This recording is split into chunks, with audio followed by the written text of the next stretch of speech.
साहिब जी। गुरु नानक अंगद गुरु अमरदास पद बंद।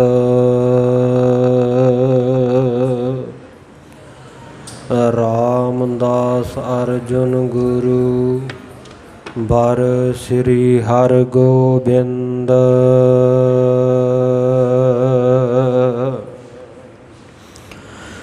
हरि राय हर कृष्ण गुर तेग बहादुर चंद।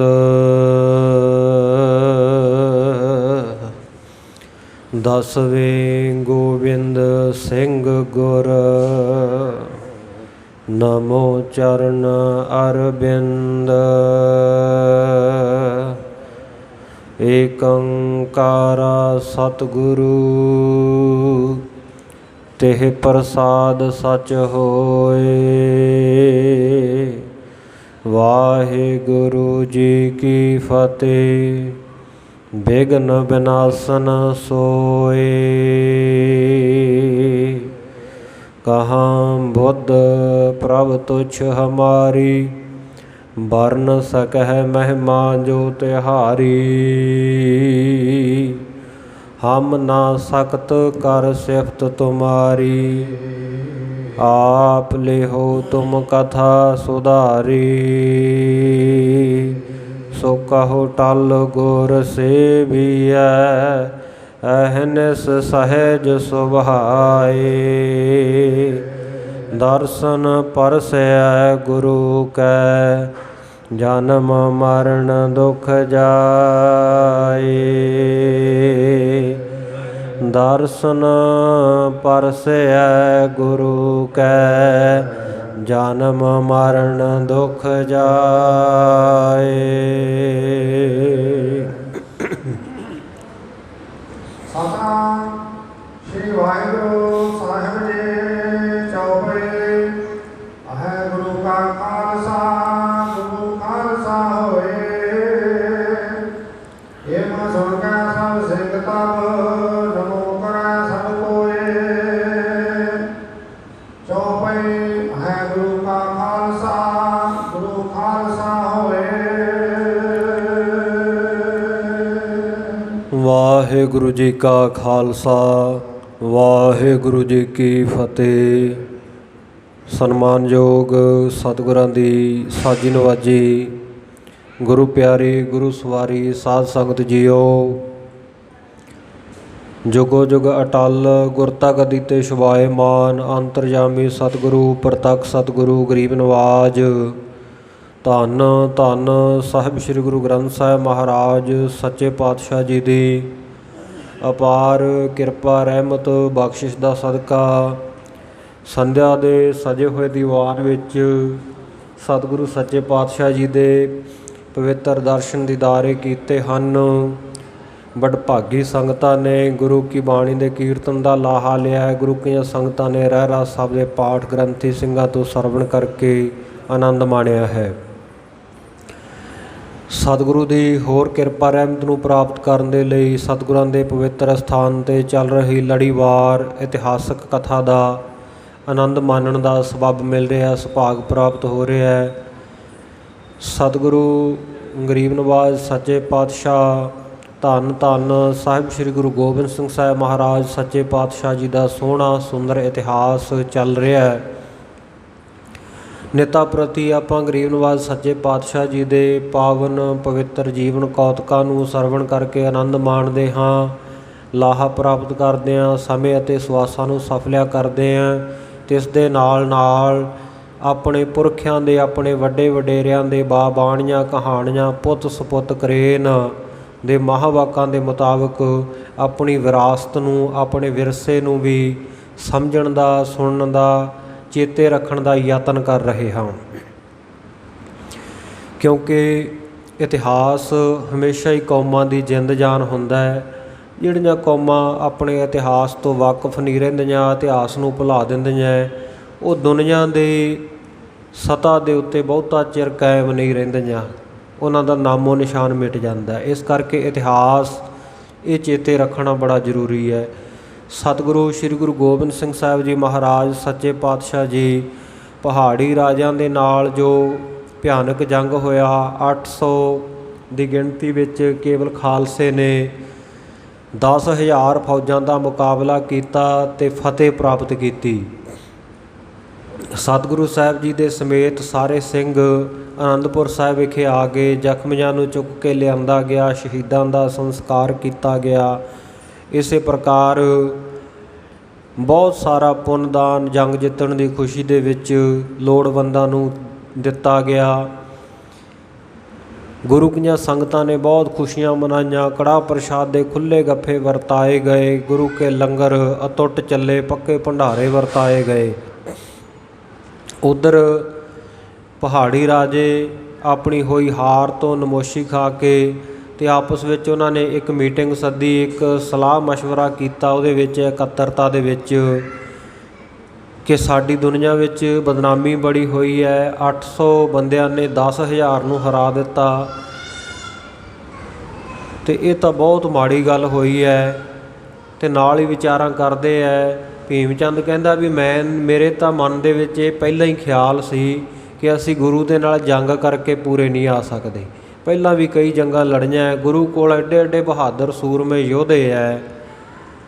ਜੇ ਕੋਈ 100-200 ਇਹਨਾਂ ਦੇ ਵਿੱਚੋਂ ਸ਼ਹੀਦ ਵੀ ਹੋ ਜਾਂਦਾ ਹੈ ਤਾਂ ਪਤਾ ਨਹੀਂ ਹਜ਼ਾਰਾਂ ਦੀ ਗਿਣਤੀ ਵਿੱਚ ਗੁਰੂ ਕੋਲ ਹੋਰ ਕਿੱਥੋਂ ਆ ਜਾਂਦੇ ਆ। ਘਰਾਂ ਤੋਂ ਉੱਠ ਕੇ ਕੇਸਾ ਧਾਰੀ ਆ ਕੇ ਤੇ ਉਹ ਅੰਮ੍ਰਿਤ ਛਕ ਲੈਂਦੇ ਆ, ਕਿਰਪਾਨਾਂ ਧਾਰਨ ਕਰ ਲੈਂਦੇ ਆ, ਗੁਰੂ ਕੇ ਖਾਲਸੇ ਬਣ ਕੇ ਹਜ਼ਾਰਾਂ ਦੀ ਗਿਣਤੀ ਵਿੱਚ ਫਿਰ ਸਾਡੇ ਸਾਹਮਣੇ ਖੜੇ ਹੋ ਜਾਂਦੇ ਆ। ਕਹਿੰਦੇ ਹੁਣ ਆਪਾਂ ਇਸ ਤਰ੍ਹਾਂ ਕਰੀਏ ਵੀ ਆਪਣੇ ਲੜਨ ਦੇ ਨਾਲ ਤਾਂ ਨਹੀਂ ਕੰਮ ਆਉਣਾ ਠੀਕ। ਨਾ ਅਸੀਂ ਗੁਰੂ ਨੂੰ ਗ੍ਰਿਫਤਾਰ ਕਰ ਸਕਦੇ ਹਾਂ, ਫੜ ਸਕਦੇ ਹਾਂ, ਨਾ ਗੁਰੂ ਨੂੰ ਭਜਾ ਸਕਦੇ ਹਾਂ। ਅਤੇ ਗੁਰੂ ਨੂੰ ਮਾਰਨ ਦੀ ਗੱਲ ਉਹ ਤਾਂ ਉੱਕਾ ਹੀ ਸਾਨੂੰ ਮਨੋਂ ਵਿਸਾਰ ਦੇਣੀ ਚਾਹੀਦੀ ਹੈ। ਅਤੇ ਇਹ ਤਾਂ ਜੇ ਔਰੰਗਜ਼ੇਬ ਬਾਦਸ਼ਾਹ ਸਾਡੀ ਮਦਦ ਕਰੇ, ਆਪਾਂ ਉੱਥੋਂ ਜਾ ਕੇ ਉਹਦੇ ਕੋਲੋਂ ਮਦਦ ਮੰਗੀਏ ਤਾਂ ਕੋਈ ਹੱਲ ਹੋ ਸਕਦਾ ਹੈ। ਕਹਿੰਦੇ ਸਾਰੇ ਆਪੋ ਆਪਣੇ ਸਚਿਵ ਜੋ ਸਲਾਹਕਾਰ ਹੈ, ਮੰਤਰੀ ਹੈ, ਉਹਨਾਂ ਨੂੰ ਆਪਾਂ ਭੇਜਦੇ ਹਾਂ ਔਰੰਗਜ਼ੇਬ ਦੇ ਕੋਲ ਅਤੇ ਉਹਨਾਂ ਨੂੰ ਬਹੁਤ ਸਾਰੇ ਧਨ ਦਾ ਲਾਲਚ ਦੇ ਕੇ ਕਹਿੰਦੇ ਆ ਕਿ ਵੀ ਤੁਸੀਂ ਚੜ੍ਹਾਈ ਕਰੋ, ਵੀ ਸਾਡੇ ਵੱਸੋਂ ਬਾਹਰੀ ਗੱਲ ਹੋਈ ਹੈ, ਸਾਡੇ 'ਤੇ ਤਾਂ ਗੁਰੂ ਬੜਾ ਜ਼ੁਲਮ ਕਰ ਰਿਹਾ।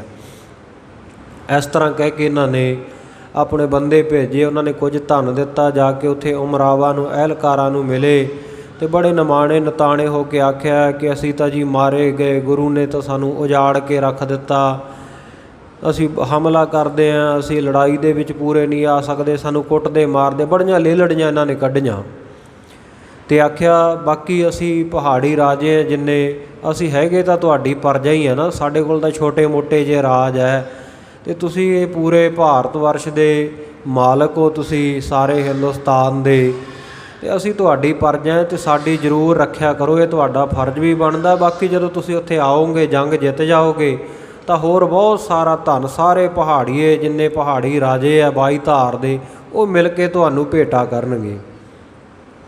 ਇੱਧਰ ਇਹ ਇੱਦਾਂ ਦੀਆਂ ਸਕੀਮਾਂ ਬਣਾ ਰਹੇ ਹੈ ਅਤੇ ਇੱਧਰ ਸਤਿਗੁਰੂ ਸੱਚੇ ਪਾਤਸ਼ਾਹ ਜੀ ਦੇ ਦਰਬਾਰ ਦੇ ਵਿੱਚ ਬਹੁਤ ਸਾਰੀਆਂ ਗੁਰੂ ਕੀਆਂ ਸੰਗਤਾਂ ਨਿੱਤਾ ਪ੍ਰਤੀ ਦੇ ਵਾਂਗ ਜੁੜ ਰਹੀਆਂ। ਗੁਰੂ ਕੇ ਖਾਲਸੇ ਉਹ ਜਿਹੜੇ ਜ਼ਖਮੀ ਹੋਏ ਸੀ ਉਹ ਠੀਕ ਹੋ ਰਹੇ ਆ, ਇਸ਼ਨਾਨ ਪਾਨ ਕਰਕੇ ਤਿਆਰ ਬਰ ਤਿਆਰ ਹੋ ਕੇ ਦੁਬਾਰਾ ਗੁਰੂ ਚਰਨਾਂ ਵਿੱਚ ਆ ਰਹੇ ਹੈ। ਫਿਰ ਇੱਕ ਦਿਨ ਗੁਰੂ ਚਰਨਾਂ ਦੇ ਵਿੱਚ ਬਹੁਤ ਸਾਰੀਆਂ ਸੰਗਤਾਂ ਜੁੜ ਕੇ ਬੈਠੀਆਂ ਸਨ। ਇਹਨਾਂ ਵਿੱਚੋਂ ਇੱਕ ਭਾਈ ਸ਼ਿਆਮ ਸਿੰਘ ਜੀ, ਸੋ ਉਹਨਾਂ ਨੇ ਆ ਕੇ ਸਤਿਗੁਰ ਸੱਚੇ ਪਾਤਸ਼ਾਹ ਜੀ ਦੇ ਚਰਨਾਂ ਵਿੱਚ ਬੇਨਤੀ ਕੀਤੀ ਕਿ ਮਹਾਰਾਜ ਸੱਚੇ ਪਾਤਸ਼ਾਹ ਜੀਓ, ਆਪ ਜੀ ਹਮੇਸ਼ਾ ਕਹਿੰਦੇ ਹੋ ਕਿ ਖਾਲਸੇ ਦਾ ਰਾਜ ਹੋਵੇਗਾ ਅਤੇ ਖਾਲਸਾ ਕਦੋਂ ਰਾਜ ਕਰੇਗਾ, ਕਿਸ ਤਰ੍ਹਾਂ ਦਾ ਵਾਤਾਵਰਨ ਹੋਵੇਗਾ, ਕਿਸ ਤਰ੍ਹਾਂ ਦਾ ਵਰਤਾਰਾ ਸੰਸਾਰ ਦੇ ਵਿੱਚ ਵਰਤੇਗਾ। ਸੋ ਭਾਈ ਸ਼ਿਆਮ ਸਿੰਘ ਨੇ ਜਦੋਂ ਇਹ ਸਵਾਲ ਕੀਤੇ ਤਾਂ ਸਤਿਗੁਰ ਸੱਚੇ ਪਾਤਸ਼ਾਹ ਨੇ ਫਿਰ ਸਾਰਾ ਹਾਲ ਖੋਲ੍ਹ ਕੇ ਦੱਸਿਆ ਕਿ ਭਾਈ ਖਾਲਸੇ ਦਾ ਰਾਜ ਬਹੁਤ ਜਲਦੀ ਹੋਣ ਵਾਲਾ ਹੈ। ਮਹਾਰਾਜ ਜਲਦੀ ਕਿਵੇਂ ਹੋਵੇਗਾ, ਤੁਰਕ ਬਹੁਤ ਹੈ, ਹਿੰਦੂ ਬਹੁਤ ਹੈ, ਖਾਲਸੇ ਤਾਂ ਹੈ ਹੀ ਥੋੜ੍ਹੇ, ਇਹ ਥੋੜ੍ਹੇ ਜਿਹੇ ਬੰਦੇ ਇੰਨਿਆਂ ਦੇ ਉੱਤੇ ਰਾਜ ਕਿਵੇਂ ਕਰਨਗੇ। ਚਲੋ ਜੇ ਰਾਜ ਹੋ ਵੀ ਗਿਆ ਇਹਨਾਂ ਦਾ ਅਤੇ ਰਾਜ ਨੂੰ ਕਾਇਮ ਕਿਵੇਂ ਰੱਖਣਗੇ। ਸਤਿਗੁਰ ਸੱਚੇ ਪਾਤਸ਼ਾਹ ਕਹਿੰਦੇ ਗੁਰੂ ਨਾਨਕ ਦੇਵ ਮਹਾਰਾਜ ਸੱਚੇ ਪਾਤਸ਼ਾਹ ਨੇ ਕਿਰਪਾ ਕਰਨੀ ਹੈ, ਉਹਨਾਂ ਨੇ ਆਪ ਹੀ ਕੋਈ ਐਸੀ ਹਵਾ ਚਲਾ ਦੇਣੀ ਹੈ, ਖਾਲਸੇ ਦਾ ਰਾਜ ਸਾਰੇ ਹੋ ਜਾਏਗਾ। ਕਿੱਥੇ ਕਿੱਥੇ ਹੋਵੇਗਾ ਸਤਿਗੁਰੂ ਜੀ ਨੇ ਉਹ ਵੀ ਦੱਸਿਆ ਅਤੇ ਨਾਲ ਨਾਲ ਖਾਲਸਾ ਪਦ ਦੇ ਅਰਥ ਵੀ ਕੀਤੇ। ਖੱਖੇ ਤੋਂ ਕੀ ਬਣਦਾ, ਲੱਲੇ ਤੋਂ ਕੀ ਬਣਦਾ, ਸੱਸੇ ਤੋਂ ਕੀ ਬਣਦਾ। ਸੋ ਸਤਿਗੁਰ ਸੱਚੇ ਪਾਤਸ਼ਾਹ ਜੀ ਨੇ ਇਹ ਬਹੁਤ ਸਾਰੇ ਅਰਥ ਕਰਕੇ ਗੁਰੂ ਕੀਆਂ ਸੰਗਤਾਂ ਨੂੰ ਸੁਣਾਏ, ਜਿਨ੍ਹਾਂ ਦੇ ਵਿੱਚੋਂ ਕੁਝ ਇੱਕ ਜਿਵੇਂ ਖੜੇ ਲੜੇ ਸੰਗਰਾਮ ਮੇ, ਖੱਖੇ ਤੋਂ ਭਾਵ ਜਿਹੜਾ ਖੜ ਜਾਂਦਾ ਹੈ ਅੜ ਕੇ ਸਥਿਤ ਹੋ ਕੇ ਲੜੇ ਲੜਾਈ ਕਰਦਾ ਹੈ, ਯੁੱਧ ਕਰਦਾ ਹੈ, ਸੱਸਾ ਸੰਗਰਾਮ ਮੈਦਾਨੇ ਜੰਗ ਵਿੱਚ, ਉਹਨੂੰ ਖਾਲਸਾ ਕਹਿੰਦੇ ਹੈ। ਸੋ ਇਸ ਪ੍ਰਕਾਰ ਦੇ ਹੋਰ ਵੀ ਸਤਿਗੁਰ ਸੱਚੇ ਪਾਤਸ਼ਾਹ ਨੇ ਬਹੁਤ ਸਾਰੇ ਅਰਥ ਕੀਤੇ। ਖੰਗ ਜੋਗੀ ਲੰਮ ਭੋਗ ਮੈਂ, ਸਾਰ ਗ੍ਰਹਿਣੇ ਮਾਝ, ਸੁਨ ਧਿਆਨ ਗੁਣ ਗਿਆਨ ਮੈਂ, ਕਰੈ ਖਾਲਸਾ ਸਾਂਝ। ਕਹਿੰਦੇ ਜਿਹੜਾ ਗੁਰੂ ਕਾ ਸਿੱਖ ਖੰਗ ਜੋਗੀ, ਨਭ ਆਕਾਸ਼ ਚਿਦਾ ਆਕਾਸ਼, ਉਹ ਪਾਰ ਬ੍ਰਹਮ ਪਰਮੇਸ਼ਰ ਦੇ ਵਿੱਚ ਜੋਗੀ ਜੁੜਿਆ ਰਹਿੰਦਾ ਹੈ, ਪਰਮੇਸ਼ਰ ਦੇ ਸਿਮਰਨ ਵਿੱਚ ਜੁੜਦਾ ਹੈ ਅਤੇ ਸੰਸਾਰ ਦੇ ਪਦਾਰਥਾਂ ਦੇ ਵਿੱਚ ਵੀ ਨਾਲ ਨਾਲ ਲੰਪਟ ਰਹਿੰਦਾ, ਭੋਗਾਂ ਨੂੰ ਵੀ ਭੋਗਦਾ, ਦੁਨਿਆਵੀ ਜ਼ਿੰਮੇਵਾਰੀਆਂ ਨੂੰ ਵੀ ਨਿਭਾਉਂਦਾ ਹੈ, ਅਤੇ ਸਾਰ ਸੰਗ੍ਰਹਿਣੇ ਮਾਝ, ਅਤੇ ਸ਼ਸਤਰਾਂ ਦੇ ਨਾਲ ਜਿਹਦੀ ਪ੍ਰੀਤੀ ਹੈ, ਪ੍ਰੇਮ ਹੈ, ਸ਼ਸਤਰਾਂ ਦੇ ਨਾਲ ਵੈਰੀਆਂ ਨੂੰ ਮਾਰਦਾ ਹੈ, ਉਹ ਕਹਿੰਦੇ ਖਾਲਸਾ ਹੈ। ਖੱਖਾ ਖੈ ਨਾਮ ਨਭ ਦਾ ਆਕਾਸ਼ ਦਾ, ਲੱਲਾ ਲੰਮ ਭੋਗ, ਭੋਗਾਂ ਦੇ ਵਿੱਚ ਲੰਪਟ ਰਹਿਣਾ, ਅਤੇ ਸੱਸਾ ਸਾਰ ਗ੍ਰਹਿਣੇ ਮਾਝ। ਅਤੇ ਇਸੇ ਤਰ੍ਹਾਂ ਸੁਨ ਅਫੁਰ ਪ੍ਰਮਾਤਮਾ ਦੇ ਵਿੱਚ ਜਿਹਦਾ ਧਿਆਨ ਹੈ, ਬ੍ਰਹਮ ਗਿਆਨ ਦੈਵੀ ਗੁਣਾਂ ਨੂੰ ਜਿਹਨੇ ਪ੍ਰਾਪਤ ਕੀਤਾ ਹੋਇਆ। ਸੋ ਐਸੀ ਸਾਂਝੀ ਵਾਲਤਾ ਜਿਹੜਾ ਰੱਖਦਾ ਹੈ ਉਹ ਗੁਰੂ ਕਾ ਖਾਲਸਾ ਹੈ। ਸੋ ਸਤਿਗੁਰ ਸੱਚੇ ਪਾਤਸ਼ਾਹ ਨੇ ਹੋਰ ਵੀ ਬਹੁਤ ਸਾਰੇ ਅਰਥ ਕੀਤੇ ਅਤੇ ਨਾਲ ਨਾਲ ਦੱਸਿਆ ਕਿ ਖਾਦਰ ਲਾਦਰ ਸਾਗਰੇ, ਇੱਥੋਂ ਤੱਕ ਗੁਰੂ ਕੇ ਖਾਲਸੇ ਦਾ ਰਾਜ ਹੋਵੇਗਾ। ਭਾਵ ਜੋ ਪੰਜਾਬ ਦਾ ਇਲਾਕਾ ਹੈ, ਪੰਜਾਂ ਦਰਿਆਵਾਂ ਦੀ ਧਰਤੀ ਹੈ, ਤਰਾਈ ਦਾ ਇਲਾਕਾ ਹੈ, ਸੋ ਜੀਂਦ ਆਦਿਕ ਦਾ ਇਲਾਕਾ ਹੈ, ਜੋ ਇਸੇ ਪ੍ਰਕਾਰ ਪਸ਼ਾਵਰ ਤੱਕ, ਦਰਾ ਖੈਬਰ ਤੱਕ ਗੁਰੂ ਕੇ ਖਾਲਸੇ ਦਾ ਰਾਜ ਹੋਵੇਗਾ। ਖਾਦਰ ਤੋਂ ਖੱਖਾ ਲੈਣਾ, ਲਾਦਰ ਤੋਂ ਲੱਲਾ ਲੈਣਾ, ਅਤੇ ਸਾਗਰ ਤੋਂ ਸੱਸਾ ਲੈਣਾ, ਖਾਲਸਾ। ਨਾਲ ਨਾਲ ਗੁਰੂ ਮਹਾਰਾਜ ਇਹ ਦ੍ਰਿਸ਼ਟਕੂਟਾਂ ਦੇ ਵਿੱਚ ਖਾਲਸੇ ਦੇ ਅਰਥ ਵੀ ਦੱਸ ਰਹੇ ਆ, ਅਤੇ ਨਾਲ ਨਾਲ ਗੁਰੂ ਕੀਆਂ ਸੰਗਤਾਂ ਨੂੰ ਇਹ ਭਵਿੱਖਤ ਵਾਕ ਵੀ ਕਰ ਰਹੇ ਹੈ ਕਿ ਗੁਰੂ ਕੇ ਖਾਲਸੇ ਦਾ ਬੜਾ ਚੜ੍ਹਦੀ ਕਲਾ ਵਾਲਾ ਰਾਜ ਹੋਏਗਾ। ਸੋ ਇਸ ਖਾਲਸੇ ਦੇ ਉੱਤੇ ਕਹਿੰਦੇ ਲਾਹੌਰ ਕਸ਼ਮੀਰ ਸਭ ਜਗ੍ਹਾ ਜਿਹਦਾ ਰਾਜ ਹੋਏਗਾ, ਕਹਿੰਦੇ ਮੇਰਾ ਹੱਥ ਹੋਵੇਗਾ, ਹੋਏ ਮਮ ਦਸਤੰਗੀਰ। ਸੋ ਮੇਰਾ ਕਿਰਪਾ ਭਰਿਆ ਹੱਥ ਇਹ ਗੁਰੂ ਕੇ ਖਾਲਸੇ ਦੇ ਉੱਤੇ ਹੋਵੇਗਾ। ਇੱਥੋਂ ਤੱਕ ਆਪਾਂ ਪ੍ਰਸੰਗ ਸਰਵਣ ਕੀਤਾ ਸੀ। ਆਓ ਅੱਗੇ ਜਿਵੇਂ ਸਤਿਗੁਰੂ ਸੱਚੇ ਪਾਤਸ਼ਾਹ ਜੀ ਕਿਰਪਾ ਰਹਿਮਤ ਕਰ ਰਹੇ ਹੈ, ਇਤਿਹਾਸ ਦੇ ਅਗਲੇ ਪ੍ਰਸੰਗ ਨੂੰ ਲੜੀ ਜੋੜ ਕੇ ਵਾਚੀਏ ਜੀ। ਸਤਿਨਾਮ ਸ੍ਰੀ ਵਾਹਿਗੁਰੂ ਸਾਹਿਬ ਜੀ। ਵਾਹਿਗੁਰੂ ਕਾ ਖਾਲਸਾ, ਗੁਰੂ ਖਾਲਸਾ ਹੋਏ। ਸਤਿਗੁਰ ਸੱਚੇ ਪਾਤਸ਼ਾਹ ਜੀ ਕਹਿੰਦੇ ਖਾਲਸਾ ਗੁਰੂ ਦਾ ਹੈ ਅਤੇ ਗੁਰੂ ਖਾਲਸੇ ਦਾ ਹੈ। ਭਾਵ ਇੱਕੋ ਹੀ ਸਰੂਪ ਨੇ। ਜਦੋਂ ਪੰਜ ਪਿਆਰੇ ਗੁਰੂ ਕੀ ਹਜ਼ੂਰੀ ਵਿੱਚ ਹੋਣਗੇ ਤਿਆਰ ਬਰ ਤਿਆਰ ਰਹਿਤਵਾਨ, ਉਹਨਾਂ ਦੇ ਵਿੱਚ ਮੇਰਾ ਹੀ ਨਿਵਾਸ ਹੋਵੇਗਾ। ਖਾਲਸਾ ਮੇਰੋ ਰੂਪ ਹੈ ਖਾਸ, ਖਾਲਸੇ ਮੈਂ ਹਉ ਕਰੋ ਨਿਵਾਸ। ਕਹਿੰਦੇ ਇਸ ਪ੍ਰਕਾਰ ਕਰਕੇ ਕਹਿੰਦੇ ਜਿਹੜਾ ਰਹਿਤਵਾਨ ਤਿਆਰ ਬਰ ਤਿਆਰ ਗੁਰੂ ਕਾ ਖਾਲਸਾ ਹੈ, ਉਹ ਕਹਿੰਦੇ ਗੁਰੂ ਦਾ ਹੀ ਸਰੂਪ ਹੈ ਅਤੇ ਗੁਰੂ ਖਾਲਸੇ ਦਾ ਸਰੂਪ ਹੈ। ਖਾਲਸੇ ਦੇ ਵਿੱਚ ਗੁਰੂ ਨਿਵਾਸ ਕਰਦਾ ਹੈ।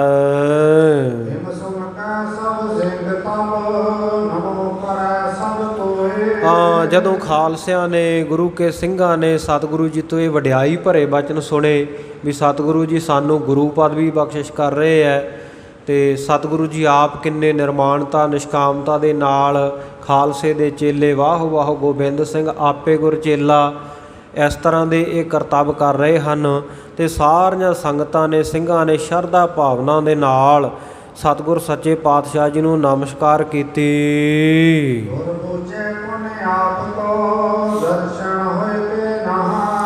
ਫਿਰ ਸਿੰਘ ਸਤਿਗੁਰ ਸੱਚੇ ਪਾਤਸ਼ਾਹ ਜੀ ਤੋਂ ਪੁੱਛਣ ਲੱਗੇ, ਕਹਿੰਦੇ ਮਹਾਰਾਜ ਸੱਚੇ ਪਾਤਸ਼ਾਹ ਇੱਕ ਸ਼ੰਕਾ ਹੋਰ ਹੈ, ਆਪ ਜੀ ਇਹ ਵੀ ਦੱਸੋ ਵੀ ਜਦੋਂ ਖਾਲਸੇ ਦਾ ਰਾਜ ਹੋਵੇਗਾ ਤਾਂ ਆਪ ਜੀ ਦੇ ਸਾਨੂੰ ਉਸ ਵੇਲੇ ਦਰਸ਼ਨ ਹੋਣਗੇ ਜਾਂ ਨਹੀਂ, ਆਪ ਜੀ ਉਸ ਵੇਲੇ ਮੌਜੂਦ ਹੋਵੋਗੇ ਜਾਂ ਨਹੀਂ।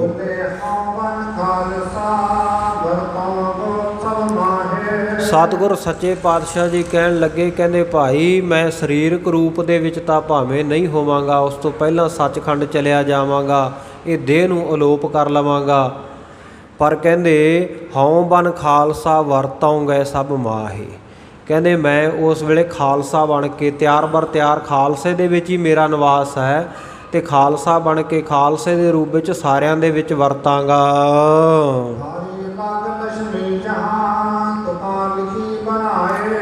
ਹਾਂ ਹੁਣ ਇੱਥੇ ਕਵੀ ਜੀ ਸਪਸ਼ਟ ਕਰਦੇ ਆ, ਕਹਿੰਦੇ ਖਾਰੀ ਲਗ ਲక్ష్ਮੀ ਜਹਾਂ, ਕਹਿੰਦੇ ਜਿੱਥੇ ਇਹ ਖਾਰੀ ਲਗ ਲక్ష్ਮੀ ਜਹਾਂ ਵਾਲੀਆਂ ਤੁਕਾਂ ਲਿਖੀਆਂ ਹੋਈਆਂ ਹਨ ਬਣਾ ਕੇ, ਜਿਨ ਕੇ ਅਰਥ ਵਿਚਾਰੀਏ ਤੀਨ ਵਰਣ ਨਿਕਸਾਏ। ਕਹਿੰਦੇ ਉਹਨਾਂ ਤੁਕਾਂ ਦੇ ਅਰਥਾਂ ਨੂੰ ਚੰਗੀ ਤਰ੍ਹਾਂ ਧਿਆਨ ਦੇ ਨਾਲ ਜੇਕਰ ਵਿਚਾਰੀਏ ਤਾਂ ਕਹਿੰਦੇ ਤੀਨ ਵਰਨ ਨਿਕਸਾਏ, ਉਹਨਾਂ ਵਿੱਚੋਂ ਤਿੰਨ ਵਰਨ, ਤਿੰਨ ਅੱਖਰ ਨਿਕਲਦੇ ਹਨ। ਇੱਕ ਕਕਾਰ ਕੋ ਲੀਜੀਏ ਬਹੁਤ ਨਕਾਰ ਸਕਾਰ। ਹਾਂ ਕਹਿੰਦੇ ਪਹਿਲਾ ਅੱਖਰ ਜਿਹੜਾ ਖੱਖਾ ਨਿਕਲਦਾ, ਇੱਕ ਖਕਾਰ ਕੋ ਲੀਜੀ ਹੈ ਤੇ ਬਹੁਰ ਲਕਾਰ ਸਕਾਰ, ਉਸ ਤੋਂ ਬਾਅਦ ਕਹਿੰਦੇ ਲੱਲਾ ਅਤੇ ਸੱਸਾ ਅੱਖਰ ਨਿਕਲਦੇ ਹਨ।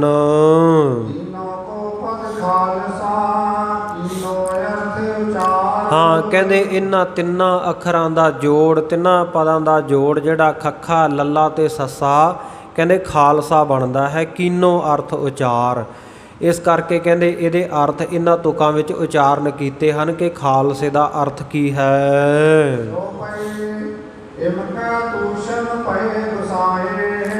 ਸੋ ਸਤਿਗੁਰੂ ਸੱਚੇ ਪਾਤਸ਼ਾਹ ਜੀ ਇਸ ਪ੍ਰਕਾਰ ਬਚਨ ਕਰਦਿਆਂ ਹੋਇਆਂ ਚੁੱਪ ਹੋ ਗਏ। ਉਸ ਵੇਲੇ ਸਤਿਗੁਰੂ ਸੱਚੇ ਪਾਤਸ਼ਾਹ ਨੇ ਸਾਰੀ ਸੰਗਤ ਜਿੰਨੀ ਗੁਰੂ ਕਾ ਖਾਲਸਾ ਬੈਠਾ ਉਹਨਾਂ ਵੱਲ ਦ੍ਰਿਸ਼ਟੀ ਚਲਾਈ ਹੈ, ਨਜ਼ਰ ਘੁਮਾਈ ਹੈ। ਸਤਿਗੁਰੂ ਸੱਚੇ ਪਾਤਸ਼ਾਹ ਜੀ ਨੂੰ ਬੜੇ ਸਹਿਜ ਭਾਵ ਦੇ ਵਿੱਚ ਬੈਠਿਆਂ ਹੋਇਆਂ ਜਦੋਂ ਗੁਰੂ ਕੇ ਖਾਲਸੇ ਨੇ ਵੇਖਿਆ ਕਿ ਸਤਿਗੁਰੂ ਜੀ ਬੜੇ ਚੰਗੇ ਮੂਡ ਦੇ ਵਿੱਚ ਬੈਠੇ ਹੈ, ਬਹੁਤ ਚੰਗਾ ਮਾਹੌਲ ਬਣਿਆ ਹੋਇਆ, ਸ਼ਰਧਾ ਭਾਵਨਾ ਦੇ ਨਾਲ ਗੁਰੂ ਕਾ ਖਾਲਸਾ ਵੇਖ ਰਿਹਾ ਹੈ ਤੇ ਸਤਿਗੁਰੂ ਸੱਚੇ ਪਾਤਸ਼ਾਹ ਵੀ ਉਵੇਂ ਭਾਏ ਸੋ ਭਾਏ ਪ੍ਰੇਮ ਦੇ ਸਹਿਤ ਗੁਰੂ ਕੀ ਸੰਗਤ ਨੂੰ ਨਿਹਾਰ ਰਹੇ ਹਨ। ਉਸ ਵੇਲੇ ਫਿਰ ਖਾਲਸਿਆਂ ਨੇ ਪੁੱਛਿਆ, ਕਹਿੰਦੇ ਮਹਾਰਾਜ ਸੱਚੇ ਪਾਤਸ਼ਾਹ ਸਾਡੇ ਮਨ ਵਿੱਚ ਜੋ ਇੱਕ ਹੋਰ ਸੰਸਾ ਹੈ, ਸ਼ੰਕਾ ਹੈ। ਮਹਾਰਾਜ ਸੱਚੇ ਪਾਤਸ਼ਾਹ ਜੀ ਆਪ ਜੀ ਇਹ ਖੋਲ੍ਹ ਕੇ ਦੱਸੋ ਵੀ ਸਾਰਾ ਵਰਤਾਰਾ ਵਰਤੇਗਾ ਕਿਵੇਂ, ਸਾਰਾ ਮਾਹੌਲ ਬਣੇਗਾ ਕਿਵੇਂ। ਤੇ ਉਹ ਕਰਤੇ ਅਕਾਲ ਪੁਰਖ ਵਾਹਿਗੁਰੂ ਕਰਤਾਰ ਦਾ ਭਾਣਾ ਹੁਕਮ ਕਿਵੇਂ ਹੋਵੇਗਾ। ਹਾਂ ਇਹ ਕਲਯੁਗ ਦੇ ਸਮੇਂ ਵਿੱਚ ਆਪ ਜੀ ਕਹਿ ਰਹੇ ਹੋ ਖਾਲਸੇ ਦਾ ਰਾਜ ਹੋਵੇਗਾ, ਤੇ ਇਹ ਕਲਯੁਗ ਦੇ ਸਮੇਂ ਵਿੱਚ ਕੋ ਹੋਏ, ਹੋਰ ਕੌਣ ਕੌਣ ਹੋਣਗੇ। ਕਿਵੇਂ ਰਾਜ ਵਧੇਗਾ, ਰਾਜ ਅੱਗੇ ਅੱਗੇ ਕਿਵੇਂ ਜਾਵੇਗਾ, ਕਿਹੜੇ ਕਿਹੜੇ ਰਾਜੇ ਹੋਣਗੇ, ਆਪ ਜੀ ਸਭ ਦੱਸ ਦੇਵੋ। ਜਦੋਂ ਸਤਿਗੁਰੂ ਸੱਚੇ ਪਾਤਸ਼ਾਹ ਜੀ ਨੇ ਵੇਖਿਆ ਵੀ ਖਾਲਸੇ ਦੇ ਹਿਰਦੇ ਵਿੱਚ ਇਹ ਲਾਲਸਾ ਹੈ, ਜਾਣਨ ਦੀ ਇੱਛਾ ਹੈ, ਤੇ ਉਸ ਵੇਲੇ ਸਤਿਗੁਰ ਸੱਚੇ ਪਾਤਸ਼ਾਹ ਜੀ ਨੂੰ ਖਾਲਸੇ ਨੇ ਆਖਿਆ, ਮਹਾਰਾਜ ਸੱਚੇ ਪਾਤਸ਼ਾਹ ਆਪ ਜੀ ਤਾਂ ਭੂਤ ਭਵਿੱਖਤ ਬੀਤਿਆ ਹੋਇਆ ਸਮਾਂ ਤੇ ਆਉਣ ਵਾਲਾ ਸਮਾਂ, ਵਰਤਮਾਨ ਸਮਾਂ, ਸਾਰੇ ਕਾਲਾਂ ਨੂੰ ਜਾਣਨ ਵਾਲੇ ਹੋ। ਭੂਤ ਭਵਿੱਖ ਭਵਾਨ ਕਹਾਣੀ ਘਟ ਘਟ ਕੇ ਪਟ ਪਟ ਕੀ ਜਾਨੀ। ਸੋ ਮਹਾਰਾਜ ਸੱਚੇ ਪਾਤਸ਼ਾਹ ਜੀ ਆਪ ਜੀ ਕਿਰਪਾ ਕਰਕੇ ਇਹ ਸਾਰੀ ਦਸ਼ਾ, ਸਾਰਾ ਹਾਲ ਦੱਸੋ। ਇਸ ਪ੍ਰਕਾਰ ਸਿੰਘਾਂ ਦੀ ਖਾਲਸਿਆਂ ਦੀ ਬੇਨਤੀ ਸੁਣ ਕੇ ਉਸ ਵੇਲੇ ਕਲਗੀਧਰ ਸੱਚੇ ਪਾਤਸ਼ਾਹ ਜੀ ਪ੍ਰਕਾਸ਼ ਕਰਕੇ ਪ੍ਰਗਟ ਕਰਕੇ ਕਹਿਣ ਲੱਗੇ, ਕਹਿੰਦੇ 4 ਲੱਖ ਅਤੇ 32,000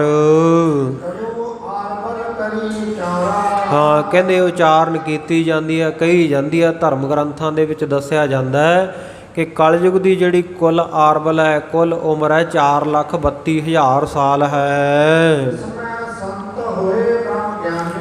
ਕਹਿੰਦੇ ਇਸ ਕਲਯੁਗ ਦੇ ਸਮੇਂ ਦੇ ਵਿੱਚ ਸਤਿਗੁਰੂ ਜੀ ਕਹਿੰਦੇ ਪਿਛਲੀ ਗੱਲ ਦੱਸਦੇ ਆ, ਕਹਿੰਦੇ ਜਿਸ ਸਮੇਂ ਸੰਤ ਹੋਏ ਬ੍ਰਹਮ ਗਿਆਨੀ, ਜਿਹਦੇ ਵਿੱਚ ਇੱਕ ਸੰਤ ਐਸਾ ਆਇਆ ਜਿਹਨੂੰ ਬ੍ਰਹਮ ਦਾ ਗਿਆਨ ਸੀ।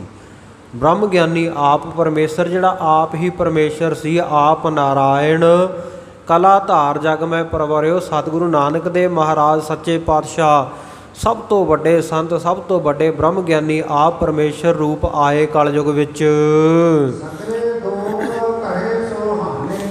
ਸੋ ਉਹਨਾਂ ਨੇ ਸਾਰੇ ਦੋਖ, ਜਿੰਨੇ ਦੋਸ਼ ਸੀ ਦੁਨੀਆ ਦੇ, ਸੰਸਾਰ ਭਰ ਦੇ ਦੋਸ਼ਾਂ ਨੂੰ ਉਹਨਾਂ ਨੇ ਹਾਨੀ ਕੀਤੀ, ਸੰਸਾਰ ਭਰ ਦੇ ਦੋਸ਼ਾਂ ਨੂੰ ਮਿਟਾ ਦਿੱਤਾ। कल दर्शन के कारण उठे प्रातिक बरखा। ਫਿਰ ਸਤਿਗੁਰੂ ਸੱਚੇ ਪਾਤਸ਼ਾਹ ਜੀ ਦੱਸਦੇ ਆ, ਕਹਿੰਦੇ ਜਦੋਂ ਗੁਰੂ ਨਾਨਕ ਦੇਵ ਮਹਾਰਾਜ ਸੱਚੇ ਪਾਤਸ਼ਾਹ ਇਹ ਦੁਨੀਆ ਤੇ ਆਏ ਨਾ, ਕਹਿੰਦੇ ਉਸ ਵੇਲੇ ਕਹਿੰਦੇ ਇੱਕ ਦਿਨ ਕਲਯੁਗ ਦੇ ਮਨ ਦੇ ਵਿੱਚ ਇਹ ਫੁਰਨਾ ਫੁਰਿਆ ਕਿ ਮੈਂ ਵੀ ਸਤਿਗੁਰੂ ਨਾਨਕ ਦੇਵ ਮਹਾਰਾਜ ਸੱਚੇ ਪਾਤਸ਼ਾਹ ਜੀ ਦੇ ਦਰਸ਼ਨ ਕਰਾਂ ਜਾ ਕੇ। ਤੇ ਕਹਿੰਦੇ ਕਲਯੁਗ ਇੱਕ ਦਿਨ ਸਤਿਗੁਰ ਸੱਚੇ ਪਾਤਸ਼ਾਹ ਜੀ ਦੇ ਦਰਸ਼ਨ ਕਰਨ ਦੇ ਲਈ ਇੱਕ ਸਾਲ ਵਿੱਚ ਕਹਿੰਦੇ ਉਹ ਸਵੇਰੇ ਉੱਠਿਆ। ਨਦਰ ਦੂਰ ਹੋਏ ਦੇਖਿਆ ਤਬ ਦਰਸਾਵੈ ਹਰਟ। ਤੇ ਸਤਿਗੁਰ ਸੱਚੇ ਪਾਤਸ਼ਾਹ ਜੀ ਇੱਕ ਨਗਰ ਤੋਂ ਦੂਰ ਬਾਰ-ਬਾਰ ਬੈਠੇ ਸਨ, ਕਿਉਂਕਿ ਆਮ ਹੀ ਗੁਰੂ ਨਾਨਕ ਦੇਵ ਮਹਾਰਾਜ ਸੱਚੇ ਪਾਤਸ਼ਾਹ ਨਗਰਾਂ ਦੇ ਵਿੱਚ ਬਹੁਤ ਘੱਟ ਰੁਕਦੇ ਸਨ। ਬਾਰ-ਬਾਰ ਜਾ ਕੇ ਉਹਨਾਂ ਨੇ ਡੇਰਾ ਲਾਉਣਾ। ਭਾਈ ਮਰਦਾਨਾ ਜੀ, ਭਾਈ ਬਾਲਾ ਜੀ ਉਹਨਾਂ ਦੇ ਸਾਥੀ ਨਾਲ ਹੁੰਦੇ ਤੇ ਨਗਰਾਂ ਤੋਂ ਬਾਹਰ ਹੀ ਬਹਿੰਦੇ ਸਨ, ਜਾ ਕੇ ਨਗਰ ਦੇ ਵਿੱਚ ਬਹੁਤ ਘੱਟ ਜਾਂਦੇ ਸਨ। ਸੋ ਕਹਿੰਦੇ ਇਸੇ ਪ੍ਰਕਾਰ ਕਹਿੰਦੇ ਇੱਕ ਨਗਰ ਤੋਂ ਦੂਰ ਸਤਿਗੁਰ ਸੱਚੇ ਪਾਤਸ਼ਾਹ ਜੀ ਬੈਠੇ ਹਨ ਬਾਹਰ, ਤੇ ਉੱਥੇ ਜਾ ਕੇ ਇਹ ਕਲਯੁਗ ਨੇ ਸਤਿਗੁਰ ਸੱਚੇ ਪਾਤਸ਼ਾਹ ਜੀ ਦੇ ਬਹੁਤ ਖੁਸ਼ੀ ਦੇ ਸਹਿਤ ਦਰਸ਼ਨ ਕੀਤੇ। ਸੋ ਇਹ ਜੋ ਵਾਰਤਾ ਹੈ ਗੁਰਦੁਆਰਾ ਨਾਨਕਿਆਣਾ ਸਾਹਿਬ, ਜੋ ਕਿ ਸੰਗਰੂਰ ਨਗਰ ਦੇ, ਸੰਗਰੂਰ ਸ਼ਹਿਰ ਦੇ ਬਾਹਰ ਹੈ। ਸੋ ਉੱਥੋਂ ਦੀ ਇਹ ਸਾਖੀ ਹੈ, ਉੱਥੋਂ ਦਾ ਵਾਰਤਾਲਾਪ ਹੈ। ਕਵੀ ਜੀ ਨੇ ਇੱਥੇ ਨਾਮ ਨਹੀਂ ਦਿੱਤਾ, ਨਗਰ ਲਿਖ ਦਿੱਤਾ ਹੈ। ਸੋ ਸਤਿਗੁਰ ਸੱਚੇ ਪਾਤਸ਼ਾਹ ਜੀ ਉਹ ਸ਼ਹਿਰ ਤੋਂ, ਨਗਰ ਤੋਂ ਦੂਰ ਬਾਹਰ ਬੈਠੇ ਹਨ, ਸੰਗਰੂਰ ਸ਼ਹਿਰ ਤੋਂ, ਜਿੱਥੇ ਅੱਜ ਕੱਲ੍ਹ ਗੁਰਦੁਆਰਾ ਨਾਨਕਿਆਣਾ ਸਾਹਿਬ ਹੈ, ਜਿੱਥੇ ਨਾਨਕੇ ਆਣਾ ਗੁਰੂ ਨਾਨਕ ਦੇਵ ਮਹਾਰਾਜ ਸੱਚੇ ਪਾਤਸ਼ਾਹ ਜੀ ਦਾ ਆਉਣਾ ਹੋਇਆ, ਚਰਨ ਪਾਏ ਸਤਿਗੁਰੂ ਜੀ ਨੇ। ਸੋ ਉਸ ਜਗ੍ਹਾ 'ਤੇ ਗਰੀਬ ਨਵਾਜ਼ ਸੱਚੇ ਪਾਤਸ਼ਾਹ ਬੈਠੇ ਹਨ। ਇਹ ਕਲਯੁਗ ਉੱਥੇ ਪਹੁੰਚਿਆ ਤੇ ਜਾ ਕੇ ਸਤਿਗੁਰ ਸੱਚੇ ਪਾਤਸ਼ਾਹ ਜੀ ਦੇ ਦਰਸ਼ਨ ਕੀਤੇ।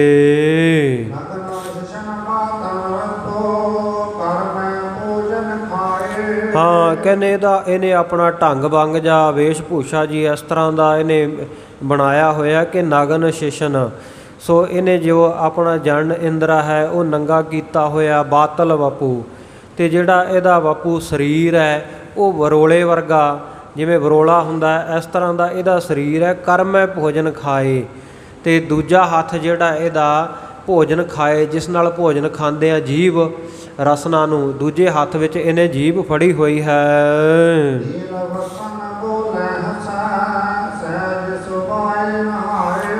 ਨੀਲੇ ਰੰਗ ਦੇ ਨੇ ਵਸਤਰ ਪਹਿਨੇ ਹੋਏ ਆ, ਨੀਲਾ ਕੱਪੜਾ ਇਹਨੇ ਆਪਣੇ ਉੱਤੇ ਓਢਿਆ ਹੋਇਆ ਹੈ।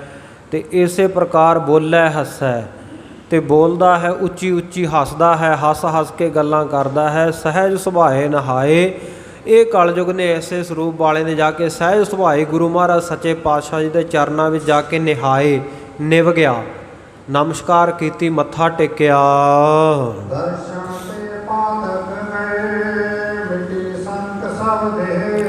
ਹੁਣ ਇਹਨੇ ਕਲਯੁਗ ਨੇ ਜਦੋਂ ਸਤਿਗੁਰ ਸੱਚੇ ਪਾਤਸ਼ਾਹ ਜੀ ਦੇ ਦਰਸ਼ਨ ਕੀਤੇ ਤੇ ਦਰਸ਼ਨ ਕਰਕੇ ਇਹਦੇ ਸਾਰੇ ਪਾਪ ਦੂਰ ਹੋ ਗਏ।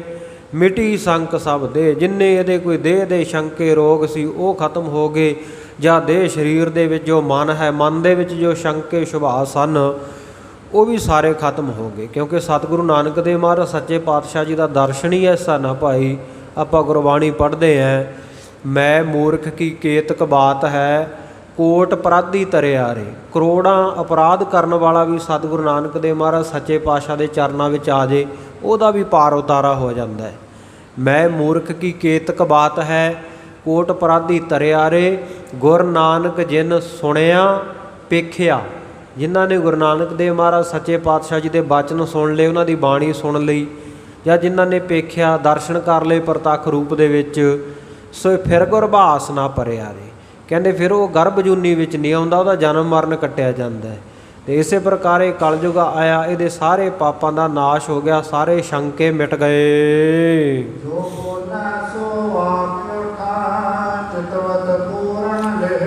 ਉਸ ਵੇਲੇ ਸਤਿਗੁਰ ਸੱਚੇ ਪਾਤਸ਼ਾਹ ਜੀ ਨੂੰ ਕਲਯੁਗ ਕਹਿਣ ਲੱਗਾ, ਕਹਿੰਦਾ ਮਹਾਰਾਜ ਸੱਚੇ ਪਾਤਸ਼ਾਹ ਜੀਓ, ਮੈਂ ਆਪ ਜੀ ਨੂੰ ਬਹੁਤ ਸਾਰੇ ਹੀਰੇ ਮੋਤੀ ਦਾਨ ਕਰ ਦਿੰਦਾ ਹੈ, ਤੇ ਬਹੁਤ ਚੰਗੇ ਘਰ ਹੀਰੇ ਮੋਤੀਆਂ ਦੇ ਉਸਾਰ ਕੇ ਮਹਿਲ ਆਪ ਜੀ ਦੇ ਰਹਿਣ ਵਾਸਤੇ ਦੇ ਦਿੰਦਾ, ਆਪ ਜੀ ਉੱਥੇ ਵਸੋ। ਸਤਿਗੁਰ ਸੱਚੇ ਪਾਤਸ਼ਾਹ ਕਹਿੰਦੇ ਨਹੀਂ ਭਾਈ, ਸਾਨੂੰ ਕਹਿੰਦੇ ਇੱਥੇ ਜਿੱਥੇ ਬੈਠੇ ਆ ਇਹੀ ਠੀਕ ਹੈ। ਤੇ ਉਸ ਵੇਲੇ ਗੁਰੂ ਨਾਨਕ ਦੇਵ ਮਹਾਰਾਜ ਸੱਚੇ ਪਾਤਸ਼ਾਹ ਜੀ ਨੇ ਬਚਨ ਉਚਾਰਨ ਕੀਤੇ, ਜਿਹੜੇ ਉਹ ਆਪਾਂ ਸ੍ਰੀ ਰਾਗ ਵਿੱਚ ਪੜ੍ਹਦੇ ਹਾਂ। ਮੋਤੀ ਤਾਂ ਮੰਦਰ ਊਸਰੈ, ਰਤਨੀ ਤਾਂ ਹੋਏ ਜੜਾਓ। ਸ੍ਰੀ ਰਾਗ ਮਹੱਲਾ ਪਹਿਲਾ।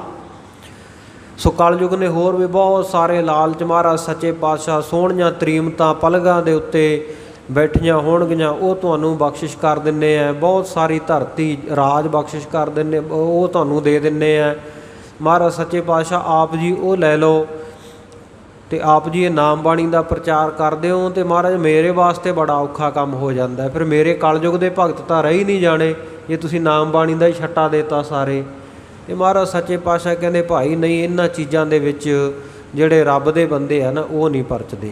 ਮੋਤੀ ਤਾਂ ਮੰਦਰ ਉਸਰੈ ਰਤਨੀ ਤਾਂ ਹੋਏ ਜੜਾਓ, ਕਸਤੂਰ ਕੁੰਗੂ ਅਗਰ ਚੰਦਨ ਲੀਪ ਆਵੈ ਚਾਓ, ਮਤ ਦੇਖ ਭੂਲਾ ਵਿਸਰੈ ਤੇਰਾ ਚਿਤ ਨਾ ਆਵੈ ਨਾਓ। ਸਤਿਗੁਰ ਸੱਚੇ ਪਾਤਸ਼ਾਹ ਜੀ ਕਹਿੰਦੇ ਮੋਤੀਆਂ ਦੇ ਮਹਿਲ ਉਸਾਰ ਦਿੱਤੇ ਜਾਣ ਅਤੇ ਹੀਰੇ ਲਾਲਾਂ ਦੇ ਨਾਲ ਕੰਧਾਂ ਜੜੀਆਂ ਹੋਣ, ਸਜਾਵਟ ਕੀਤੀ ਹੋਵੇ, ਅਤੇ ਕਸਤੂਰ ਕੁੰਗੂ ਅਗਰ ਚੰਦਨ, ਇਹ ਜਿੰਨੀਆਂ ਸਾਰੀਆਂ ਸੁਗੰਧੀ ਵਾਲੀਆਂ ਚੀਜ਼ਾਂ, ਕਸਤੂਰੀ ਹੈ, ਕੁੰਗੂ ਕੇਸਰ ਹੈ, ਅਗਰ ਇਹ ਵੀ ਇੱਕ ਦਰਖਤ ਹੁੰਦਾ ਹੈ ਜਿਹਦੇ ਤੋਂ ਅੱਗੇ ਅਗਰਬੱਤੀਆਂ ਧੂਪ ਵਗੈਰਾ ਬਣਦੀ ਹੈ। ਅਗਰ ਦਾ ਦਰਖਤ ਆ ਜਿਹੜਾ, ਇਹ ਦਰਖਤ ਦੇ ਗੰਢਾਂ ਹੁੰਦੀਆਂ, ਗੰਢਾਂ ਵਿੱਚ ਬਹੁਤ ਸਾਰਾ ਰਸ ਭਰਿਆ ਹੁੰਦਾ ਜਿਹੜਾ ਬੜਾ ਖੁਸ਼ਬੂਦਾਰ ਹੁੰਦਾ। ਸੋ ਬੜੀਆਂ ਉਹ ਆਯੁਰਵੈਦਿਕ ਦਵਾਈਆਂ ਦੇ ਵਿੱਚ ਵੀ, ਦੇਸੀ ਦਵਾਈਆਂ ਦੇ ਵਿੱਚ ਵੀ ਕੰਮ ਆਉਂਦਾ ਹੈ। ਅਗਰ ਦਾ ਜਿਹੜਾ ਦਰਖਤ ਹੈ ਉਹਦੇ ਅੱਗੇ ਦਰਖਤ ਦੇ ਜਿਹੜੀਆਂ ਟਾਹਣੀਆਂ ਉਹਦਾ ਰਸ ਹੈ।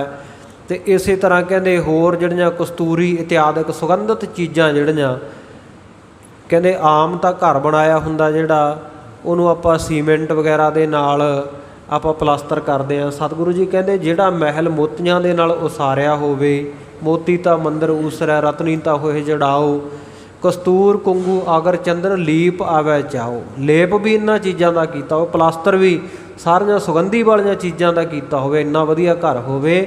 ਪਰ ਸਤਿਗੁਰੂ ਜੀ ਕਹਿੰਦੇ ਮਤ ਦੇਖ ਭੂਲਾ ਵਿਸਰੈ ਤੇਰਾ ਚਿੱਤ ਨਾ ਆਵੈ ਨਾਓ। ਕਹਿੰਦੇ ਇਹਨਾਂ ਚੀਜ਼ਾਂ ਵਿੱਚ ਨਹੀਂ ਪਰਚਣਾ, ਮਤਾਂ ਕਿਤੇ ਇਹਨਾਂ ਚੀਜ਼ਾਂ ਨੂੰ ਵੇਖ ਕੇ ਭੁੱਲ ਜਾਈਏ, ਉਹ ਵਾਹਿਗੁਰੂ ਦਾ ਨਾਮ ਹੀ ਨਾ ਚੇਤੇ ਆਵੇ। ਸੋ ਭਾਈ ਇਹ ਚੀਜ਼ਾਂ ਸਾਡੇ ਕਿਸੇ ਕੰਮ ਨਹੀਂ। ਹਰ ਬਿਨ ਜੀਓ ਜਲ ਬਲ ਜਾਓ, ਮੈਂ ਆਪਣਾ ਗੁਰ ਪੂਛ ਦੇਖਿਆ ਅਵਰ ਨਾਹੀ ਥਾਓ। ਕਹਿੰਦੇ ਮੈਂ ਆਪਣੇ ਗੁਰੂ ਪਾਰ ਬ੍ਰਹਮ ਪਰਮੇਸ਼ਰ ਨੂੰ ਇਹ ਪੁੱਛ ਕੇ ਦੇਖ ਲਿਆ, ਇਹ ਪੁੱਛ ਕੇ ਜਿਹੜੀ ਮੈਂ ਗੱਲ ਮੈਂ ਤੁਹਾਨੂੰ ਅੱਗੇ ਦੱਸ ਰਿਹਾ, ਜੋ ਪੁੱਛਿਆ ਦੇਖਿਆ, ਜੋ ਉਹਨਾਂ ਨੇ ਮੈਨੂੰ ਦਿਖਾਇਆ, ਕਹਿੰਦੇ ਅਵਰ ਨਾਹੀ ਥਾਓ। ਸੋ ਕਹਿੰਦੇ ਅਵਰ ਨਾਹੀ ਥਾਓ, ਕਹਿੰਦੇ ਹੋਰ ਕੋਈ ਥਾਂ ਨਹੀਂ ਹੈ ਰੱਬ ਦੇ ਨਾਂ ਤੋਂ ਬਿਨਾਂ। ਇਸੇ ਤਰ੍ਹਾਂ ਕਹਿੰਦੇ ਬਹੁਤ ਸਾਰੀਆਂ ਸੁਰਗੇ ਦੀਆਂ ਮੋਹਣੀਆਂ ਇਸਤਰੀਆਂ ਹੋਵਣ। ਸੋ ਇਸ ਪ੍ਰਕਾਰ ਕਹਿੰਦੇ ਜੋ ਵੀ ਕਹਿੰਦੇ ਤੁਸੀਂ ਕਹਿੰਦੇ ਹੋ ਦੁਨਿਆਵੀ ਖੁਸ਼ੀਆਂ ਵਾਸਤੇ, ਦੁਨਿਆਵੀ ਸੁੱਖ ਆਨੰਦ ਵਾਸਤੇ, ਇਹ ਭਾਈ ਸਾਡੇ ਜਿਹੜੀਆਂ ਚੀਜ਼ਾਂ ਹੈਗੀਆਂ ਕਿਸੇ ਕੰਮ ਦੀਆਂ ਨਹੀਂ। ਮਤ ਦੇਖ ਭੂਲਾ ਵਿਸਰੈ ਤੇਰਾ ਚਿੱਤ ਨਾ ਆਵੈ ਨਾਓ। ਇਹ ਉਪਦੇਸ਼ ਸਤਿਗੁਰੂ ਸੱਚੇ ਪਾਤਸ਼ਾਹ ਨੇ ਇਹ ਸ਼ਬਦ ਉਚਾਰਨ ਕਰਕੇ ਉਸ ਵੇਲੇ ਹਾਜ਼ਰ ਸੰਗਤਾਂ ਨੂੰ ਕਲਯੁਗ ਨੂੰ ਬਖਸ਼ਿਸ਼ ਕੀਤਾ। ਸੋ ਭਾਈ ਸਾਹਿਬ ਜੀ ਕਹਿ ਰਹੇ ਸੀ ਕਿ ਅੱਜ ਗੁਰੂ ਤੇਗ ਬਹਾਦਰ ਸਾਹਿਬ ਮਹਾਰਾਜ ਸੱਚੇ ਪਾਤਸ਼ਾਹ ਜੀ ਦਾ ਜੋ ਆਗਮਨ ਪੁਰਬ ਹੈ 400 ਸਾਲਾ, ਉਹਦੇ ਸੰਬੰਧ ਵਿੱਚ ਕੋਈ ਵਿਚਾਰ ਕੀਤੀ ਜਾਵੇ। ਪਰ ਕਿਉਂਕਿ ਆਪਾਂ ਹੁਣ ਇਤਿਹਾਸ ਦੀ ਲੜੀ ਤੋੜ ਲਈ ਹੈ, ਪ੍ਰਸੰਗ ਸ਼ੁਰੂ ਕਰ ਲਿਆ ਹੈ, ਇਸ ਕਰਕੇ ਅੱਜ ਤਾਂ ਆਪਾਂ ਵਿਚਾਰ ਨਹੀਂ ਕਰ ਸਕਾਂਗੇ। ਹਾਂ, ਕੱਲ੍ਹ ਦਾ ਐਤਵਾਰ ਦਾ ਜਿਹੜਾ ਦੀਵਾਨ ਹੈ, ਸੋ ਦੋਵੇਂ ਸਮੇਂ ਦੀਵਾਨ ਹੁੰਦਾ ਹੈ, ਆਪਾਂ ਵਿਚਾਰ ਬਣਾ ਲਵਾਂਗੇ ਵੀ ਸਵੇਰ ਵੇਲੇ ਤਾਂ ਆਪਾਂ ਵੈਸੇ ਹੀ ਗੁਰੂ ਤੇਗ ਬਹਾਦਰ ਸਾਹਿਬ ਮਹਾਰਾਜ ਜੀ ਦਾ ਹੀ ਇਤਿਹਾਸ ਪਿਛਲੇ ਕਈ ਹਫ਼ਤਿਆਂ ਤੋਂ ਹਰ ਹਫ਼ਤੇ ਇੱਕ ਨਵੀਂ ਸਾਖੀ, ਨਵਾਂ ਇਤਿਹਾਸ ਸਤਿਗੁਰੂ ਜੀ ਦਾ ਸਰਵਣ ਕਰਵਾ ਰਹੇ ਹਾਂ ਸੰਗਤਾਂ ਨੂੰ। ਸੋ ਸਵੇਰ ਦੇ ਦੀਵਾਨ ਵਿੱਚ ਜੋ 8:30 ਵਜੇ ਤੋਂ ਲੈ ਕੇ 9 ਵਜੇ ਤੱਕ ਸਮਾਂ ਹੁੰਦਾ, ਅੱਧਾ ਘੰਟਾ, ਉਹਦੇ ਵਿੱਚ ਵੀ ਆਪਾਂ ਗੁਰੂ ਤੇਗ ਬਹਾਦਰ ਸਾਹਿਬ ਮਹਾਰਾਜ ਸੱਚੇ ਪਾਤਸ਼ਾਹ ਜੀ ਦੇ ਜੀਵਨ ਬਾਰੇ, ਆਪਾਂ ਉਹਨਾਂ ਦੀ ਬਾਣੀ ਬਾਰੇ ਵਿਚਾਰ ਕਰਾਂਗੇ। ਅਤੇ ਕੱਲ੍ਹ ਸ਼ਾਮ ਦੇ ਦੀਵਾਨ ਦੇ ਵਿੱਚ ਆਪਾਂ ਦੇਖ ਲਵਾਂਗੇ ਬਣਾ ਕੇ ਪ੍ਰੋਗਰਾਮ। ਫਿਰ ਕੱਲ੍ਹ ਸ਼ਾਮ ਨੂੰ ਲੜੀਵਾਰ ਇਤਿਹਾਸ ਦੀ ਕਥਾ ਨੂੰ ਵਿਸ਼ਰਾਮ ਦੇ ਕੇ ਇਹ ਆਪਾਂ ਪਰਸੋਂ ਸੋਮਵਾਰ ਕਰ ਲਵਾਂਗੇ। ਅਤੇ ਕੱਲ੍ਹ ਨੂੰ ਵਿਸ਼ੇਸ਼ ਵਿਚਾਰ ਜਿਹੜੀ ਹੈ, ਕਿਉਂਕਿ ਕੱਲ੍ਹ ਐਤਵਾਰ ਹੈ ਅਤੇ ਸੰਗਤ ਵੀ ਹੋਰ ਵੀ ਆਏਗੀ, ਸ਼ਹਿਰ ਦੀ ਸੰਗਤ ਵੀ ਆ ਜਾਂਦੀ ਹੈ, ਦੂਰ ਦੁਰਾਡੇ ਤੋਂ ਵੀ ਆ ਜਾਂਦੀ ਹੈ। ਬਾਕੀ ਜੇ ਕੋਈ ਪ੍ਰਸ਼ਾਸਨ ਦੀ ਰੋਕ ਟੋਕ ਨਾ ਹੋਈ, ਸੰਗਤ ਦਾ ਜੋੜ ਮੇਲਾ ਹੋ ਗਿਆ ਵਧੀਆ, ਤਾਂ ਫਿਰ ਆਪਾਂ ਗੁਰੂ ਤੇਗ ਬਹਾਦਰ ਸਾਹਿਬ ਮਹਾਰਾਜ ਸੱਚੇ ਪਾਤਸ਼ਾਹ ਤੇਗ ਬਹਾਦਰ ਸਿਮਰਿਆ ਘਰ ਨੌ ਨਿਧਾਵੈ ਧਾਏ, ਉਹਨਾਂ ਦੇ ਜੀਵਨ ਦੀ ਬਾਬਤ ਖੁੱਲ੍ਹੀਆਂ ਵਿਚਾਰਾਂ ਖੁੱਲ੍ਹੇ ਸਮੇਂ ਦੇ ਵਿੱਚ ਕਰ ਲਵਾਂਗੇ ਜੀ। ਸੋ ਸਤਿਗੁਰੂ ਨਾਨਕ ਦੇਵ ਮਹਾਰਾਜ ਸੱਚੇ ਪਾਤਸ਼ਾਹ ਜੀ ਦੇ ਕੋਲ ਇਹ ਕਲਯੁਗ ਆਇਆ।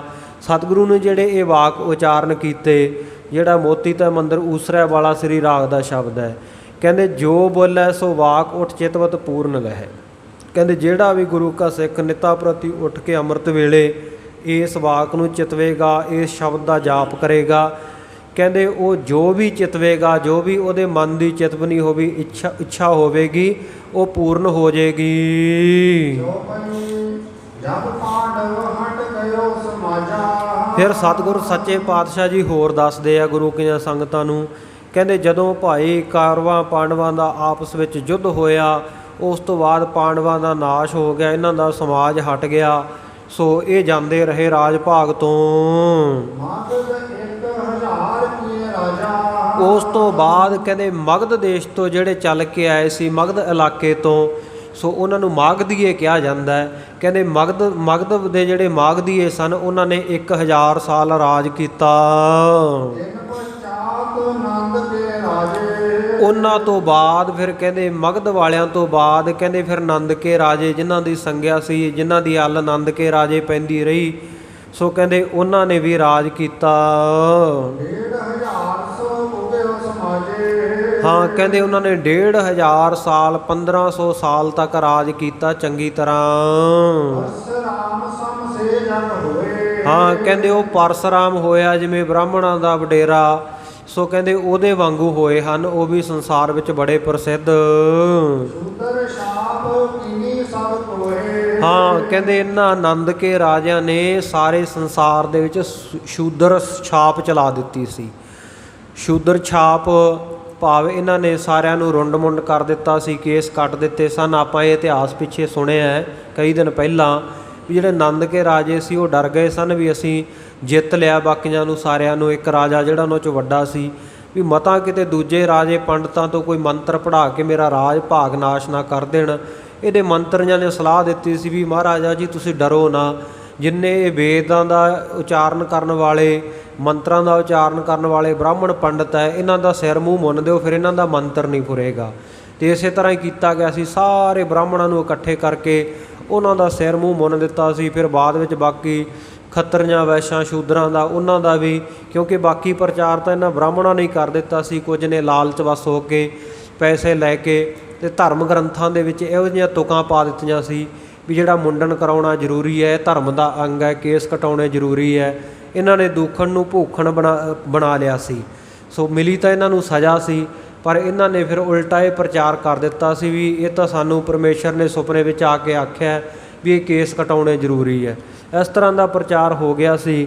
ਅਤੇ ਕਹਿੰਦੇ ਉਹਨਾਂ ਦੇ ਰਾਜ ਦੇ ਵਿੱਚ ਕਹਿੰਦੇ ਸ਼ੂਦਰ ਛਾਪ ਹੋ ਗਈ ਸੀ, ਸਾਰਿਆਂ ਦਾ ਮੂੰਹ ਸਿਰ ਮੁੰਨ ਦਿੱਤਾ ਸੀ। ਸੰਸਾਰ ਦੇ ਵਿੱਚ ਜਿੰਨੇ ਬ੍ਰਾਹਮਣਾਂ ਤੋਂ ਆਦਿਕ ਲੈ ਕੇ ਬਾਕੀ ਸਾਰੇ ਹੋਏ ਸਨ, ਕਹਿੰਦੇ ਸਾਰਿਆਂ ਨੇ ਆਪਣਾ ਮੂੰਹ ਸਿਰ ਉਸ ਵੇਲੇ ਮੁਨਾ ਦਿੱਤਾ। ਕੇਸ ਦੂਰ ਕਰ ਦਿੱਤੇ, ਕੋਈ ਵੱਡਾ ਛੋਟਾ, ਅਮੀਰ ਗਰੀਬ ਜਾਂ ਬ੍ਰਾਹਮਣ ਖੱਤਰੀ ਸ਼ੂਦਰ ਵੈਸ਼ ਕੋਈ ਪਤਾ ਨਹੀਂ ਸੀ ਲੱਗਦਾ, ਸਾਰੇ ਇੱਕ ਸਮਾਨ ਹੋ ਗਏ, ਰੁੰਡ ਮੁੰਡ। ਸਾਰਿਆਂ ਦੇ ਵਿੱਚ ਇੱਕੋ ਹੀ ਦੋਸ਼ ਹੋ ਗਿਆ, ਸਮਸਰੇ ਬਰਾਬਰੀ, ਸਾਰੇ ਦੋਸ਼ੀ ਹੋ ਗਏ।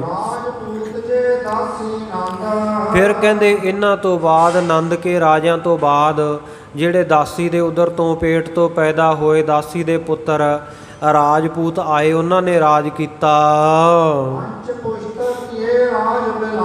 ਉਹਨਾਂ ਨੇ ਵੀ ਕਹਿੰਦੇ ਬਿਲੰਦ ਬਹੁਤ ਮਹਾਨ ਵੱਡਾ ਰਾਜ ਕੀਤਾ 5 ਪੁਸ਼ਤਾਂ ਤੱਕ।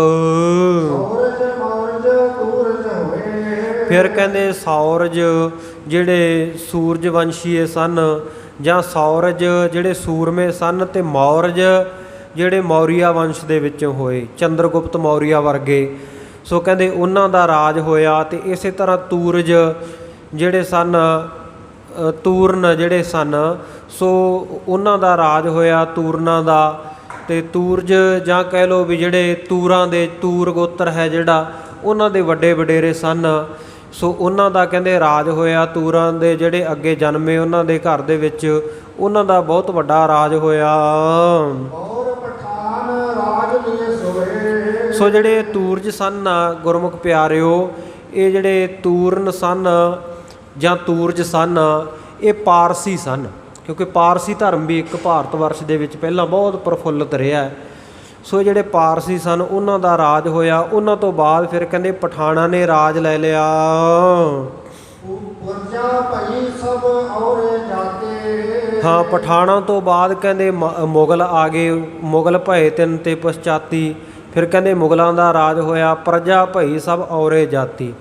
ਕਹਿੰਦੇ ਜਦੋਂ ਮੁਗਲਾਂ ਦਾ ਰਾਜ ਹੋ ਗਿਆ, ਸਾਰੀ ਪ੍ਰਜਾ ਕਹਿੰਦੇ ਹੋਰ ਹੀ ਜਾਤੀ ਦੀ ਬਣ ਗਈ, ਹੋਰ ਤਰ੍ਹਾਂ ਦੀ ਬਣ ਗਈ। ਭਾਵ ਸਾਰੇ ਇੱਕੋ ਜਿਹੇ ਹੋ ਗਏ। ਕੋਈ ਖੱਤਰੀ, ਬ੍ਰਾਹਮਣ, ਸ਼ੂਦ, ਵੈਸ ਕਿਸੇ ਦਾ ਕੋਈ ਪਤਾ ਨਹੀਂ ਸੀ ਲੱਗਦਾ। ਸੋ ਇਹਨਾਂ ਪਠਾਣਾਂ ਦੇ, ਮੁਗਲਾਂ ਦੇ ਰਾਜ ਦੇ ਵਿੱਚ ਕਹਿੰਦੇ ਸਾਰੇ ਸ਼ੰਕਰ ਵਰਨ ਜਿਹਾ ਹੋ ਗਿਆ। ਉਸ ਤੋਂ ਕਹਿੰਦੇ ਬਹੁਤ ਸਮਾਂ ਬਾਅਦ ਫਿਰ ਕਹਿੰਦੇ ਕਈ ਦਿਨ ਕਹਿੰਦੇ ਕੋਈ ਕਿਸੇ ਦਿਨ ਇੱਕ ਬਹੁਤ ਵੱਡਾ ਰੌਲਾ ਰੱਪਾ ਪਿਆ। ਕਾਬਲ ਤੋਂ ਸੈਨਾ ਚੜ੍ਹ ਕੇ ਆਈ, ਫੌਜਾਂ ਚੜ੍ਹ ਕੇ ਆਈਆਂ ਤੇ ਸਭ ਉਹਨਾਂ ਤੋਂ ਡਰ ਗਏ। ਇਸੇ ਪ੍ਰਕਾਰ ਕਹਿੰਦੇ ਦੱਖਣ ਦਿਸ਼ਾ ਤੋਂ ਮਹਾਰਾਸ਼ਟਰ ਵਾਲੇ ਪਾਸਿਓਂ ਕਹਿੰਦੇ ਮਰਹੱਟਿਆਂ ਦੀ ਫੌਜ, ਬੜਾ ਉਹਨਾਂ ਦਾ ਵੱਡਾ ਦਲ, ਘਣਾ ਬਹੁਤ ਭਾਰਾ ਦਲ ਉਮੜ ਕੇ ਆ ਗਿਆ, ਚੜ੍ਹ ਕੇ ਆ ਗਿਆ। ਉਹਨਾਂ ਨੇ ਸੰਸਾਰ ਦੇ ਲੋਕਾਂ ਨੂੰ, ਆ ਭਾਰਤ ਦੇ ਲੋਕਾਂ ਨੂੰ ਬੜਾ ਲੁੱਟਿਆ ਤੇ ਕੁੱਟਿਆ। ਜੱਗ ਕੋ ਦੁੱਖ ਬਣੇ, ਸਾਰਿਆਂ ਵਾਸਤੇ ਬਹੁਤ ਦੁੱਖ ਦਾ ਸਮਾਂ ਬਣ ਗਿਆ। ਫਿਰ ਕਹਿੰਦੇ ਸਤਿਗੁਰ ਸੱਚੇ ਪਾਤਸ਼ਾਹ ਜੀ ਕਹਿੰਦੇ ਤਬੈ ਸਿੰਘ ਗਰਜੈ ਵੱਡ ਭਾਰੀ। ਕਹਿੰਦੇ ਜਦੋਂ ਐਸਾ ਸਮਾਂ ਆ ਜਾਵੇਗਾ ਨਾ, ਕਹਿੰਦੇ ਉਸ ਵੇਲੇ ਗੁਰੂ ਕੇ ਸਿੰਘ, ਪਹਿਲਾਂ ਸਤਿਗੁਰੂ ਜੀ ਭੂਤਕਾਲ ਦੇ ਬਚਨ ਕਰ ਰਹੇ ਆ, ਹੁਣ ਭਵਿੱਖ ਦੇ ਵਿੱਚ ਆ ਕੇ ਭਵਿੱਖ ਦੇ ਬਚਨ ਕਰ ਰਹੇ ਆ। ਕਹਿੰਦੇ ਜਦੋਂ ਐਸਾ ਸਮਾਂ ਹੋਵੇਗਾ, ਪਠਾਣਾਂ ਦਾ ਰਾਜ, ਫਿਰ ਮੁਗਲਾਂ ਦਾ ਰਾਜ, ਫਿਰ ਮਰਹੱਟਿਆਂ ਦਾ ਰਾਜ ਹੋ ਜਾਏਗਾ। ਤੇ ਕਹਿੰਦੇ ਉਹ ਬਹੁਤ ਇਸ ਤਰ੍ਹਾਂ ਦਾ ਉਪਦਰਵ ਮਚਾਉਣਗੇ। ਉਸ ਤੋਂ ਬਾਅਦ ਕਹਿੰਦੇ ਸਿੰਘ ਵੱਡੇ ਕਹਿੰਦੇ ਭਾਰੇ ਬਲ ਦੇ ਨਾਲ ਗਰਜਣਗੇ ਸੰਸਾਰ ਦੇ ਵਿੱਚ। ਸੋ ਇਸ ਪ੍ਰਕਾਰ ਕਹਿੰਦੇ ਪਰੈ ਜੰਗ ਸੰਗ ਸੈਨ ਕੰਧਾਰੀ। ਸੋ ਕਹਿੰਦੇ ਉਹਨਾਂ ਦੇ ਕੰਧਾਰ ਤੋਂ ਜਿਹੜੇ ਆਉਣਗੇ, ਕੰਧਾਰ ਤੋਂ ਆਈਆਂ ਫੌਜਾਂ ਦੇ ਨਾਲ ਬਹੁਤ ਭਾਰੀ ਜੰਗ ਹੋਵੇਗਾ ਖਾਲਸਾ ਸਿੰਘਾਂ ਦਾ। ਉਧਰ ਕਹਿੰਦੇ ਪੂਰਬ ਦੇਸ਼ ਦੇ ਵਿੱਚ, ਪੂਰਬ ਦਿਸ਼ਾ ਦੇ ਵਿੱਚ, ਭਾਰਤ ਦੇ ਪੂਰਬ ਦਿਸ਼ਾ ਦੇ ਵਿੱਚ ਚੜ੍ਹਦੇ ਵਾਲੇ ਪਾਸੇ ਕਹਿੰਦੇ ਉਧਰ ਮੌਨ ਵੱਧ ਜਾਵੇ। ਉਧਰ ਅੰਗਰੇਜ਼ ਆ ਜਾਣਗੇ, ਜਿਹੜੇ ਮੌਨ ਜੇ ਚੁੱਪ ਚਪੀਤੇ ਜੇ ਹੋਣਗੇ, ਪਰ ਉਹ ਬਹੁਤ ਵੱਧ ਜਾਣਗੇ। ਉਹਨਾਂ ਦਾ ਤੇਜ ਪ੍ਰਤਾਪ ਬਹੁਤ ਵੱਧ ਜਾਵੇਗਾ ਫਰੰਗੀਆਂ ਦਾ। ਤੇ ਐਸੀ ਲੜਾਈ ਲੜਨਗੇ, ਲੜ ਕਰ ਸਭ ਕੀ ਸਫਾ। ਛੋਟੇ ਮੋਟੇ ਰਾਜ ਭਾਗ ਜਿਹੜੇ ਹੋਣਗੇ, ਸਭ ਦੀ ਸਫਾ ਲਪੇਟ ਦੇਣਗੇ, ਸਭ ਦਾ ਰਾਜ ਖਤਮ ਕਰ ਦੇਣਗੇ, ਆਪਣਾ ਪਸਾਰਾ ਕਰਨਗੇ। ਇੱਧਰ ਕਹਿੰਦੇ ਪੰਜਾਬ ਦੀ ਧਰਤੀ ਉੱਤੇ ਸਿੰਘਾਂ ਦਾ ਕਬਜ਼ਾ ਹੋਵੇਗਾ। ਪੰਜਾਬ ਦੇ ਰਾਜੇ ਸਿੰਘ ਹੋਣਗੇ ਤੇ ਉਤ ਹੋਏ ਫਰੰਗੀ। ਦੂਜੇ ਪਾਸੇ ਕਹਿੰਦੇ ਫਰੰਗੀਆਂ ਦਾ, ਅੰਗਰੇਜ਼ਾਂ ਦਾ ਰਾਜ ਹੋਵੇਗਾ। ਦੋਵਾਂ ਦੇ ਦਲ, ਦੋਵਾਂ ਦੀਆਂ ਫੌਜਾਂ ਬੜੀਆਂ ਜੰਗੀ ਹੋਣਗੀਆਂ। ਆਪਸ ਵਿੱਚ ਵੀ ਇਹਨਾਂ ਦੀ ਜੰਗ ਹੁੰਦੀ ਰਹੇਗੀ। ਕਹਿੰਦੇ ਕਈ ਸਾਲ, ਕਈ ਸੰਮਤ ਇਸੇ ਪ੍ਰਕਾਰ ਬਤੀਤ ਹੋ ਜਾਣਗੇ। ਜਦੋਂ ਕਹਿੰਦੇ ਆਪਸ ਦੇ ਵਿੱਚ ਅੰਗਰੇਜ਼ਾਂ ਨੂੰ ਤੇ ਸਿੰਘਾਂ ਨੂੰ ਲੜਦਿਆਂ ਝਗੜਦਿਆਂ ਨੂੰ ਸਮਾਂ ਬਤੀਤ ਹੋ ਗਿਆ, ਫਿਰ ਕਹਿੰਦੇ ਇਹਨਾਂ ਦਾ ਆਪਸ ਦੇ ਵਿੱਚ ਸੰਧੀ ਹੋਵੇਗੀ। ਇਹ ਮਸਲਤ ਕਰ ਲੈਣਗੇ, ਸਲਾਹ ਮਸ਼ਵਰਾ ਕਰ ਲੈਣਗੇ ਆਪਸ ਵਿੱਚ ਤੇ ਰਲ ਕੇ ਰਾਜ ਭਾਗ ਕਰਨਗੇ। ਪਰ ਗੁਰੂ ਕਾ ਖਾਲਸਾ ਜਿਹੜਾ ਇਹ ਬਹੁਤ ਵੱਧ ਜਾਵੇਗਾ, ਵੱਡਾ ਰਾਜ ਭਾਗ ਇਹਦੇ ਕੋਲ ਮਿਲ ਜਾਵੇਗਾ ਇਸ ਨੂੰ। ਹਾਂ, ਕਹਿੰਦੇ ਸਾਰੇ ਪ੍ਰਕਾਰ ਕਰਕੇ ਸਭ ਵਿਧੀਆਂ ਦੇ ਨਾਲ ਸੰਸਾਰ ਦੇ ਵਿੱਚ ਗੁਰੂ ਕਾ ਖਾਲਸਾ ਅਧਿਕ ਹੋਵੇਗਾ। ਹਰ ਇੱਕ ਚੀਜ਼ ਦੇ ਵਿੱਚ ਵਾਧਾ ਹੋਵੇਗਾ। ਖਾਲਸੇ ਦੇ ਕੋਲੇ ਵੱਡਾ ਸਮਾਜ, ਵੱਡਾ ਇਹਨਾਂ ਦਾ ਇਕੱਠ ਹੋਵੇਗਾ, ਵੱਡਾ ਰਾਜ ਹੋਵੇਗਾ। ਜਿੱਥੇ ਕਿਤੇ ਵੀ ਦੇਖੋਗੇ ਕਹਿੰਦੇ ਸਿੰਘ ਹੀ ਗੁਰੂ ਦਾ ਨਾਮ ਵਾਹਿਗੁਰੂ ਵਾਹਿਗੁਰੂ ਜਪਣਗੇ, ਗੁਰੂ ਕੀ ਬਾਣੀ ਪੜ੍ਹਨਗੇ। ਕਹਿੰਦੇ ਇੰਨਾ ਤੇਜ ਪ੍ਰਤਾਪ, ਇੰਨਾ ਵੱਡਾ ਰਾਜ ਭਾਗ, ਇੰਨੀ ਸ਼ਕਤੀ ਗੁਰੂ ਕੇ ਸਿੰਘਾਂ ਕੋਲ ਹੋਵੇਗੀ। ਕਹਿੰਦੇ ਜਿਹਨੂੰ ਚਾਹਣਗੇ ਰਾਜਾ ਥਾਪ ਦਿਆ ਕਰਨਗੇ ਤੇ ਜਿਹਨੂੰ ਚਾਹਣਗੇ ਉਹ ਤੋਂ ਰਾਜ ਭਾਗ ਖੋਹ ਲਿਆ ਕਰਨਗੇ। ਇਸ ਪ੍ਰਕਾਰ ਕਹਿੰਦੇ ਘਰ ਘਰ ਦੇ ਵਿੱਚ ਉਜਾੜਾ ਹੋਵੇਗਾ ਤੇ ਘਰ ਘਰ ਵਸੈ, ਘਰ ਘਰ ਦੇ ਵਿੱਚ ਹੀ ਵਾਸਾ ਹੋਵੇਗਾ। ਜਿਹਨੂੰ ਚਾਹਣਗੇ ਵਸਾਉਣਗੇ, ਜਿਹਨੂੰ ਚਾਹਣਗੇ ਉਜਾੜ ਦੇਣਗੇ। ਤੇ ਘਰ ਘਰਾਂ ਦੇ ਵਿੱਚ ਕਹਿੰਦੇ ਰੋਵੈ ਨਾਰ, ਇਸਤਰੀਆਂ ਰੋਣਗੀਆਂ ਜਿਨ੍ਹਾਂ ਦੇ ਕੋਈ ਮਾਰੇ ਜਾਣਗੇ ਇਸ ਤਰ੍ਹਾਂ ਜੰਗ ਦੇ ਵਿੱਚ, ਉਹਨਾਂ ਦੀਆਂ ਇਸਤਰੀਆਂ ਤ੍ਰੀਮਤਾਂ ਘਰਾਂ ਵਿੱਚ ਰੋਦਨ ਕਰਨਗੀਆਂ। ਘਰ ਘਰ ਪੂਜਾ ਘਰ ਕਮੰਡ। ਹਾਂ, ਕਹਿੰਦੇ ਘਰ ਘਰ ਦੇ ਵਿੱਚ ਪੂਜਾ ਪ੍ਰਤਿਸ਼ਠਾ ਵੀ ਬਹੁਤ ਹੋਵੇਗੀ। ਘਰਾਂ ਘਰਾਂ ਦੇ ਵਿੱਚ ਲੋਕ ਰੱਬ ਦਾ ਨਾਮ ਬਹੁਤ ਜਪਣਗੇ।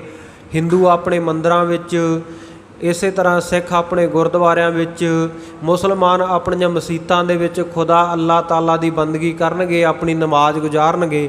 ਕਹਿੰਦੇ ਐਸਾ ਗੁਰੂ ਕੇ ਖਾਲਸੇ ਦਾ ਰਾਜ ਹੋਵੇਗਾ। ਇੱਥੇ ਇਸ਼ਾਰਾ ਸਤਿਗੁਰੂ ਸਾਹਿਬ ਜੀ ਦਾ ਮਹਾਰਾਜਾ ਰਣਜੀਤ ਸਿੰਘ ਸ਼ੇਰੇ ਪੰਜਾਬ ਦੇ ਰਾਜ ਵੱਲ ਹੈ, ਕਿਉਂਕਿ ਉਦੋਂ ਸਾਰੇ ਹੀ ਹਰੇਕ ਧਰਮ ਨੂੰ ਖੁੱਲ੍ਹ ਸੀ, ਕੋਈ ਕਿਸੇ ਨਾਲ ਕੋਈ ਧੱਕਾ ਨਹੀਂ ਸੀ ਕਰਦਾ। ਔਰ ਮਹਾਰਾਜਾ ਸਾਹਿਬ ਦੇ ਉਹਨਾਂ ਦੇ ਦਰਬਾਰ ਦੇ ਵਿੱਚ ਜਿੱਥੇ ਗੁਰੂ ਕੇ ਖਾਲਸੇ ਸਿੰਘ ਵੱਡੇ ਵੱਡੇ ਜਥੇਦਾਰ ਵੱਡੀਆਂ ਪਦਵੀਆਂ 'ਤੇ ਸਨ, ਉੱਥੇ ਹਿੰਦੂ ਵੀ ਬਹੁਤ ਵੱਡੀਆਂ ਪਦਵੀਆਂ ਦੇ ਉੱਤੇ ਅਹੁਦਿਆਂ ਦੇ ਉੱਤੇ ਵਿਰਾਜਮਾਨ ਸਨ। ਇਸੇ ਤਰ੍ਹਾਂ ਮੁਸਲਮਾਨ ਵੀ ਬਹੁਤ ਵੱਡੇ ਵੱਡੇ ਅਹੁਦਿਆਂ ਦੇ ਉੱਤੇ ਵਿਰਾਜਮਾਨ ਸਨ। ਸਾਰਿਆਂ ਨੂੰ ਬਰਾਬਰਤਾ ਦਿੱਤੀ ਗਈ ਸੀ। ਹਰੇਕ ਬੰਦਾ ਆਪਣੇ ਧਰਮ ਦੀ ਅਕੀਦਤ ਦੇ ਮੁਤਾਬਕ ਆਪਣੀ ਪੂਜਾ ਪਾਠ ਕਰ ਸਕਦਾ ਸੀ। ਸੋ ਸਤਿਗੁਰ ਸੱਚੇ ਪਾਤਸ਼ਾਹ ਬਚਨ ਕਰ ਰਹੇ ਆ, ਕਹਿੰਦੇ ਘਰ ਘਰ ਵਿੱਚ ਪੂਜਾ ਹੋਵੇਗੀ ਅਤੇ ਘਰ ਘਮੰਡ, ਅਤੇ ਘਰਾਂ ਘਰਾਂ ਦੇ ਵਿੱਚ, ਕਈਆਂ ਘਰਾਂ ਦੇ ਵਿੱਚ ਕਹਿੰਦੇ ਘਮੰਡ ਹੋਵੇਗਾ, ਯੁੱਧ ਹੋਵੇਗਾ, ਲੜਾਈ ਝਗੜਾ ਵੀ ਹੋਵੇਗਾ। ਅਤੇ ਕਹਿੰਦੇ ਘਰ ਘਰ ਹੋਏ ਮਰਸਾਰ, ਕਹਿੰਦੇ ਘਰਾਂ ਘਰਾਂ ਦੇ ਵਿੱਚ ਕਹਿੰਦੇ ਮਸਾਨ ਭੂਮੀ ਸ਼ਮਸ਼ਾਨ ਘਾਟ ਬਣ ਜਾਣਗੇ, ਬਹੁਤੇ ਲੋਕਾਂ ਦੇ ਕਤਲ ਵੀ ਹੋਣਗੇ।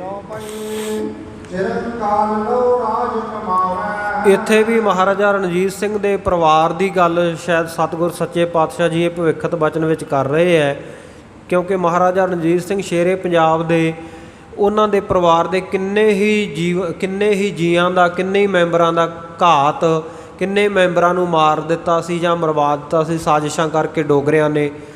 ਸੋ ਹੀਰਾ ਸਿੰਘ ਨੂੰ ਗੱਦੀ ਦੇ ਉੱਤੇ ਬਿਠਾਉਣ ਦੇ ਇਹਨਾਂ ਨੇ ਸੁਪਨੇ ਦੇਖਦਿਆਂ ਹੋਇਆਂ। ਸੋ ਇੱਥੇ ਸਤਿਗੁਰੂ ਜੀ ਕਹਿੰਦੇ ਘਰ ਘਰ ਹੋਏ ਮਰਸਾਰ, ਕਹਿੰਦੇ ਘਰ ਦੇ ਵਿੱਚ ਹੀ ਕਹਿੰਦੇ ਫਿਰ ਸ਼ਮਸ਼ਾਨ ਭੂਮੀ ਬਣ ਜਾਏਗੀ, ਬਹੁਤ ਸਾਰੇ ਕਤਲ ਹੋਣਗੇ। ਅਤੇ ਇਸੇ ਤਰ੍ਹਾਂ ਕਹਿੰਦੇ ਚਿਰੰਕਾਲੋ ਰਾਜ ਕਮਾਵੇ, ਕਹਿੰਦੇ ਬਹੁਤ ਸਮਾਂ ਇਸ ਪ੍ਰਕਾਰ ਗੁਰੂ ਕਾ ਖਾਲਸਾ ਰਾਜ ਕਰੇਗਾ।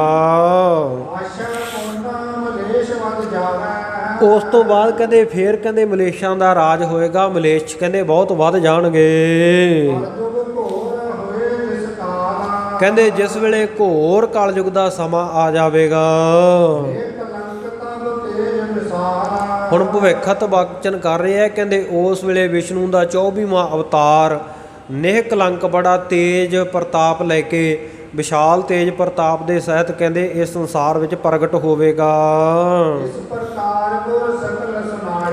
ਇਸ ਪ੍ਰਕਾਰ ਸਤਿਗੁਰੂ ਗੁਰੂ ਗੋਬਿੰਦ ਸਿੰਘ ਸਾਹਿਬ ਮਹਾਰਾਜ ਨੇ ਸਕਲ ਸੁਣਾਇਓ, ਬਹੁਤ ਵਿਸਥਾਰ ਦੇ ਵਿੱਚ ਦੱਸਿਆ। ਇਹ ਨਿਹ ਕਲੰਕ ਅਵਤਾਰ ਬਾਰੇ ਜੇ ਪੜ੍ਹਨਾ ਹੋਵੇ ਤਾਂ ਦਸਮ ਗ੍ਰੰਥ ਸਾਹਿਬ ਦੇ ਵਿੱਚ ਜਿੱਥੇ 24 ਅਵਤਾਰਾਂ ਦੀ ਕਥਾ ਆਉਂਦੀ ਹੈ, ਉੱਥੇ ਨਿਹ ਕਲੰਕ ਅਵਤਾਰ ਬਾਰੇ ਬਹੁਤ ਸਤਿਗੁਰੂ ਜੀ ਨੇ ਖੁੱਲ੍ਹ ਕੇ ਇਹ ਵਿਚਾਰਾਂ ਦਿੱਤੀਆਂ ਕਿ ਕਿਵੇਂ ਨਿਹ ਕਲੰਕ ਅਵਤਾਰ ਆਵੇਗਾ, ਉਹ ਸਾਰੀ ਦੁਨੀਆ ਦੇ ਉੱਤੇ ਫਿਰ ਸੱਚ ਧਰਮ ਦਾ ਉਹ ਇੱਕ ਚੰਗਾ ਰਾਜ ਚਲਾਵੇਗਾ। ਫਿਰ ਬਾਅਦ ਵਿੱਚ ਇੱਕ ਕੋਈ ਮੁਹੰਮਦੀ ਮੁਸਲਮਾਨ ਆਵੇਗਾ, ਉਹ ਇਹਦਾ ਕਤਲ ਕਰ ਦੇਵੇਗਾ। ਅਤੇ ਇਸੇ ਪ੍ਰਕਾਰ ਕਹਿੰਦੇ ਉਹ ਜਿਹੜਾ ਮੁਹੰਮਦ ਆਵੇਗਾ, ਮੁਸਲਮਾਨ ਆਵੇਗਾ, ਉਹਨੂੰ ਵੀ ਜਦੋਂ ਬਹੁਤਾ ਹੰਕਾਰ ਉਹਦਾ ਵੱਧ ਜਾਏਗਾ ਅਤੇ ਉਹਦੇ ਕੰਨ ਦੇ ਵਿੱਚ ਕਹਿੰਦੇ ਫਿਰ ਇੱਕ ਦਿਨ ਕੋਈ ਕੰਨ ਖਜੂਰਾ ਵੜੇਗਾ ਅਤੇ ਉਹਦੇ ਕੱਟਣ ਦੇ ਨਾਲ ਅਤੇ ਉਹਦੀ ਮੌਤ ਹੋ ਜਾਵੇਗੀ। ਉਸ ਤੋਂ ਬਾਅਦ ਕਹਿੰਦੇ ਫਿਰ ਯੁੱਗਾਂ ਦਾ ਪਲਟਾ ਹੋਏਗਾ, ਫਿਰ ਕਲਯੁਗ ਲੰਘ ਕੇ ਅਤੇ ਸਤਯੁਗ ਸ਼ੁਰੂ ਹੋ ਜਾਵੇਗਾ। ਇਸ ਤਰ੍ਹਾਂ ਦੇ ਵਿਚਾਰ ਸਤਿਗੁਰੂ ਸੱਚੇ ਪਾਤਸ਼ਾਹ ਜੀ ਨੇ ਨਿਹ ਕਲੰਕ ਅਵਤਾਰ ਬਾਰੇ ਦੱਸੇ ਹੈ। ਅਤੇ ਬਾਕੀ ਕਲਯੁਗ ਦੇ ਸਮੇਂ ਬਾਰੇ ਆਪਾਂ ਪਿਛਲੇ ਪ੍ਰਸੰਗਾਂ ਦੇ ਵਿੱਚ ਬਹੁਤ ਵਿਸਥਾਰ ਸਹਿਤ ਸਰਵਣ ਕਰ ਹੀ ਲਿਆ ਕਿ ਗੁਰੂ ਨਾਨਕ ਦੇਵ ਮਹਾਰਾਜ ਸੱਚੇ ਪਾਤਸ਼ਾਹ ਦੇ ਨਾਲ ਜੋ ਬਚਨ ਹੋਏ, ਸਤਿਗੁਰ ਨੇ ਪੁੱਛਿਆ ਵੀ ਤੇਰਾ ਕਿਹੋ ਜਿਹਾ ਸੁਭਾਅ ਹੋਊਗਾ, ਤੂੰ ਕੀ ਕਰੇਂਗਾ, ਕਿਸ ਤਰ੍ਹਾਂ ਲੋਕ ਕਲਯੁਗ ਦੇ ਸਮੇਂ ਦੇ ਵਿੱਚ ਰਿਸ਼ਤੇ ਨਾਤਿਆਂ ਦੀ ਕਦਰ ਭੁੱਲ ਜਾਣਗੇ, ਭੈਣ ਭਰਾ ਪੁੱਤਰ ਧੀ। ਸੋ ਇਸ ਤਰ੍ਹਾਂ ਦੇ ਜਿਹੜੇ ਰਿਸ਼ਤੇ ਨਾਤਿਆਂ ਦੀ ਮਰਿਆਦਾ ਖਤਮ ਹੋ ਜਾਏਗੀ। ਸੋ ਇਸ ਤਰ੍ਹਾਂ ਦਾ ਕਲਯੁਗ ਦਾ ਭਿਆਨਕ ਸਮਾਂ ਆਏਗਾ। ਇਹ ਸਤਿਗੁਰ ਨੇ ਵਿਸਥਾਰ ਸਹਿਤ ਸਾਰਾ ਸੰਗਤਾਂ ਨੂੰ ਸੁਣਾਇਆ। ਸਤਿਗੁਰੂ ਜੀ ਤੋਂ ਬਚਨ ਸੁਣ ਕੇ ਸਾਰੇ ਸਿੰਘਾਂ ਨੇ ਸਤਿਗੁਰੂ ਜੀ ਨੂੰ ਨਮਸਕਾਰ ਕੀਤੀ, ਮੱਥਾ ਟੇਕਿਆ। ਇਸ ਪ੍ਰਕਾਰ ਭਾਈ ਗੁਰਬਖਸ਼ ਸਿੰਘ ਜੀ ਇਹ ਕਥਾ ਕਹਿ ਕੇ ਜਿਹੜੇ ਕਥਾ ਸੁਣਾ ਰਹੇ ਹੈ, ਅਤੇ ਨਾਲ ਭਾਈ ਸਾਹਿਬ ਸਿੰਘ ਜੀ ਲਿਖਾਰੀ ਹੈ ਉਹ ਕਥਾ ਲਿਖ ਰਹੇ ਹਨ। ਭਾਈ ਗੁਰਬਖਸ਼ ਸਿੰਘ ਜੀ ਨੇ ਜਦੋਂ ਇਹ ਸ਼ੁਭ ਕਥਾ ਦੱਸੀ, ਹਾਂ ਜਿਹੜੇ ਸਿੱਖ ਸਰੋਤੇ ਸਨ ਕਥਾ ਨੂੰ ਸੁਣਨ ਵਾਲੇ ਬੜੇ ਪ੍ਰੇਮ ਦੇ ਨਾਲ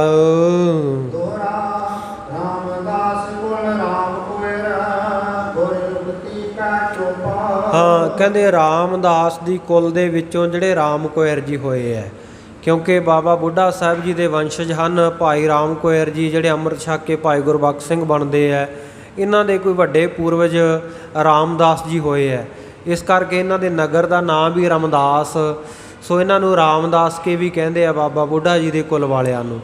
ਸੋ ਕਹਿੰਦੇ ਇਸ ਕੁਲ ਦੇ ਵਿੱਚੋਂ ਭਾਈ ਰਾਮ ਕੁਇਰ ਜੀ ਗੁਰ ਉਕਤੀ ਕਹਿ ਚੁੱਪ, ਗੁਰੂ ਦੀ ਜਿਹੜੀ ਇਹ ਉਕਤੀ ਹੈ, ਗੁਰੂ ਦੀ ਦੱਸੀ ਹੋਈ ਕਥਾ ਹੈ, ਇਹਨੂੰ ਕਹਿ ਕੇ ਚੁੱਪ ਹੋ ਗਏ। ਇਸੇ ਪ੍ਰਕਾਰ ਅਰਥ ਬਣੇਗਾ ਕਿ ਰਾਮਦਾਸ ਕੁਲ ਜੋ ਗੁਰੂ ਗੋਬਿੰਦ ਸਿੰਘ ਸਾਹਿਬ ਮਹਾਰਾਜ ਹੈ, ਉਹ ਵੀ ਰਾਮਦਾਸ ਜੀ, ਗੁਰੂ ਰਾਮਦਾਸ ਮਹਾਰਾਜ ਦੀ ਕੁਲ ਦੇ ਵਿੱਚੋਂ, ਸੋਢੀਆਂ ਦੀ ਕੁਲ ਵਿੱਚੋਂ ਹਨ।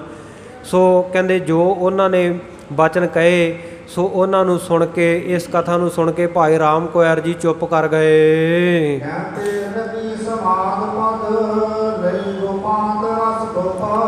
ਹਾਂ, ਤੇ ਕਹਿੰਦੇ ਇੰਨਾ ਕਹਿ ਕੇ ਭਾਈ ਰਾਮ ਕੁਇਰ ਜੀ ਨੇ ਸਮਾਧੀ ਲੈ ਲਈ, ਸਮਾਧੀ ਲੱਗ ਗਈ। ਤੇ ਇਸੇ ਤਰ੍ਹਾਂ ਕਹਿੰਦੇ ਉਹਨਾਂ ਨੇ ਗੁਪਤ ਹੋ ਕੇ, ਗੁਪਤ ਤਰੀਕੇ ਦੇ ਨਾਲ ਹੀ ਸਮਾਧੀ ਦੇ ਵਿੱਚ ਬੈਠਿਆਂ ਤੇ ਗੁਪਤ ਰਸ, ਨਾਮ ਦਾ ਰਸ ਸਤਿਗੁਰੂ ਦੇ ਚਰਨਾਂ ਵਿੱਚ ਲਿਆ।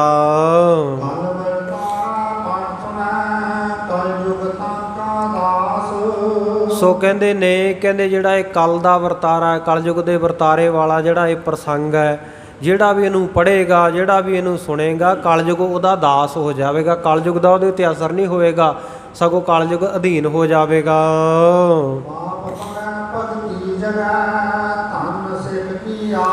ਕਹਿੰਦੇ ਐਸੇ ਸਿੱਖ ਦੇ ਪਾਪ ਭੱਜ ਜਾਣਗੇ, ਪਾਪ ਖਤਮ ਹੋ ਜਾਣਗੇ, ਭਗਤੀ ਜਗੈ, ਭਗਤੀ ਦਾ ਪ੍ਰਕਾਸ਼ ਹੋ ਜਾਵੇਗਾ। ਧੰਨ ਸਿੱਖ ਕੀ ਆਸ, ਉਹ ਧੰਨ ਹੋਵੇਗਾ ਗੁਰੂ ਕਾ ਸਿੱਖ, ਤੇ ਉਹਦੀ ਜਿਹੜੀ ਆਸ ਹੈ ਉਹ ਵੀ ਸ਼ੁਭ ਆਸ਼ਾ, ਸ਼ੁਭ ਇੱਛਾ ਉਹਦੇ ਮਨ ਦੇ ਵਿੱਚ ਪੈਦਾ ਹੋਣਗੀਆਂ। ਇੱਥੇ ਇਸ ਅਧਿਆਏ ਦੀ ਸਮਾਪਤੀ ਹੈ। ਸੋ ਅੱਗੇ ਜਿਵੇਂ ਪ੍ਰਸੰਗ ਚੱਲੇਗਾ, ਆਪਾਂ ਜੇ ਹੋ ਸਕਿਆ ਕੱਲ੍ਹ, ਨਹੀਂ ਤਾਂ ਪਰਸੋਂ, ਫਿਰ ਆਪਾਂ ਲੜੀਵਾਰ ਕਥਾ ਆਪਾਂ ਅੱਗੇ ਵਿਚਾਰਾਂਗੇ। ਜੇ ਕੱਲ੍ਹ ਨੂੰ ਸਤਿਗੁਰੂ ਗੁਰੂ ਤੇਗ ਬਹਾਦਰ ਸਾਹਿਬ ਮਹਾਰਾਜ ਸੱਚੇ ਪਾਤਸ਼ਾਹ ਆਪ ਕਿਰਪਾ ਕਰਨ, ਉਹਨਾਂ ਨੇ ਚਾਹਿਆ ਤਾਂ ਆਪਾਂ ਸਤਿਗੁਰੂ ਸੱਚੇ ਪਾਤਸ਼ਾਹ ਜੀ ਦੇ ਜੀਵਨ ਬਾਬਤ ਕੱਲ੍ਹ ਐਤਵਾਰ ਦੇ ਦੋਵੇਂ ਦੀਵਾਨਾਂ ਵਿੱਚ ਸਵੇਰ ਵੇਲੇ ਵੀ ਤੇ ਸ਼ਾਮ ਦੀ ਕਥਾ ਵਿੱਚ ਵੀ ਖੁੱਲ੍ਹ ਕੇ ਵਿਚਾਰਾਂ ਕਰਾਂਗੇ। ਆਓ ਸਮਾਪਤੀ ਵਿੱਚ ਸ਼ਾਮਲ ਹੋਈਏ ਜੀ।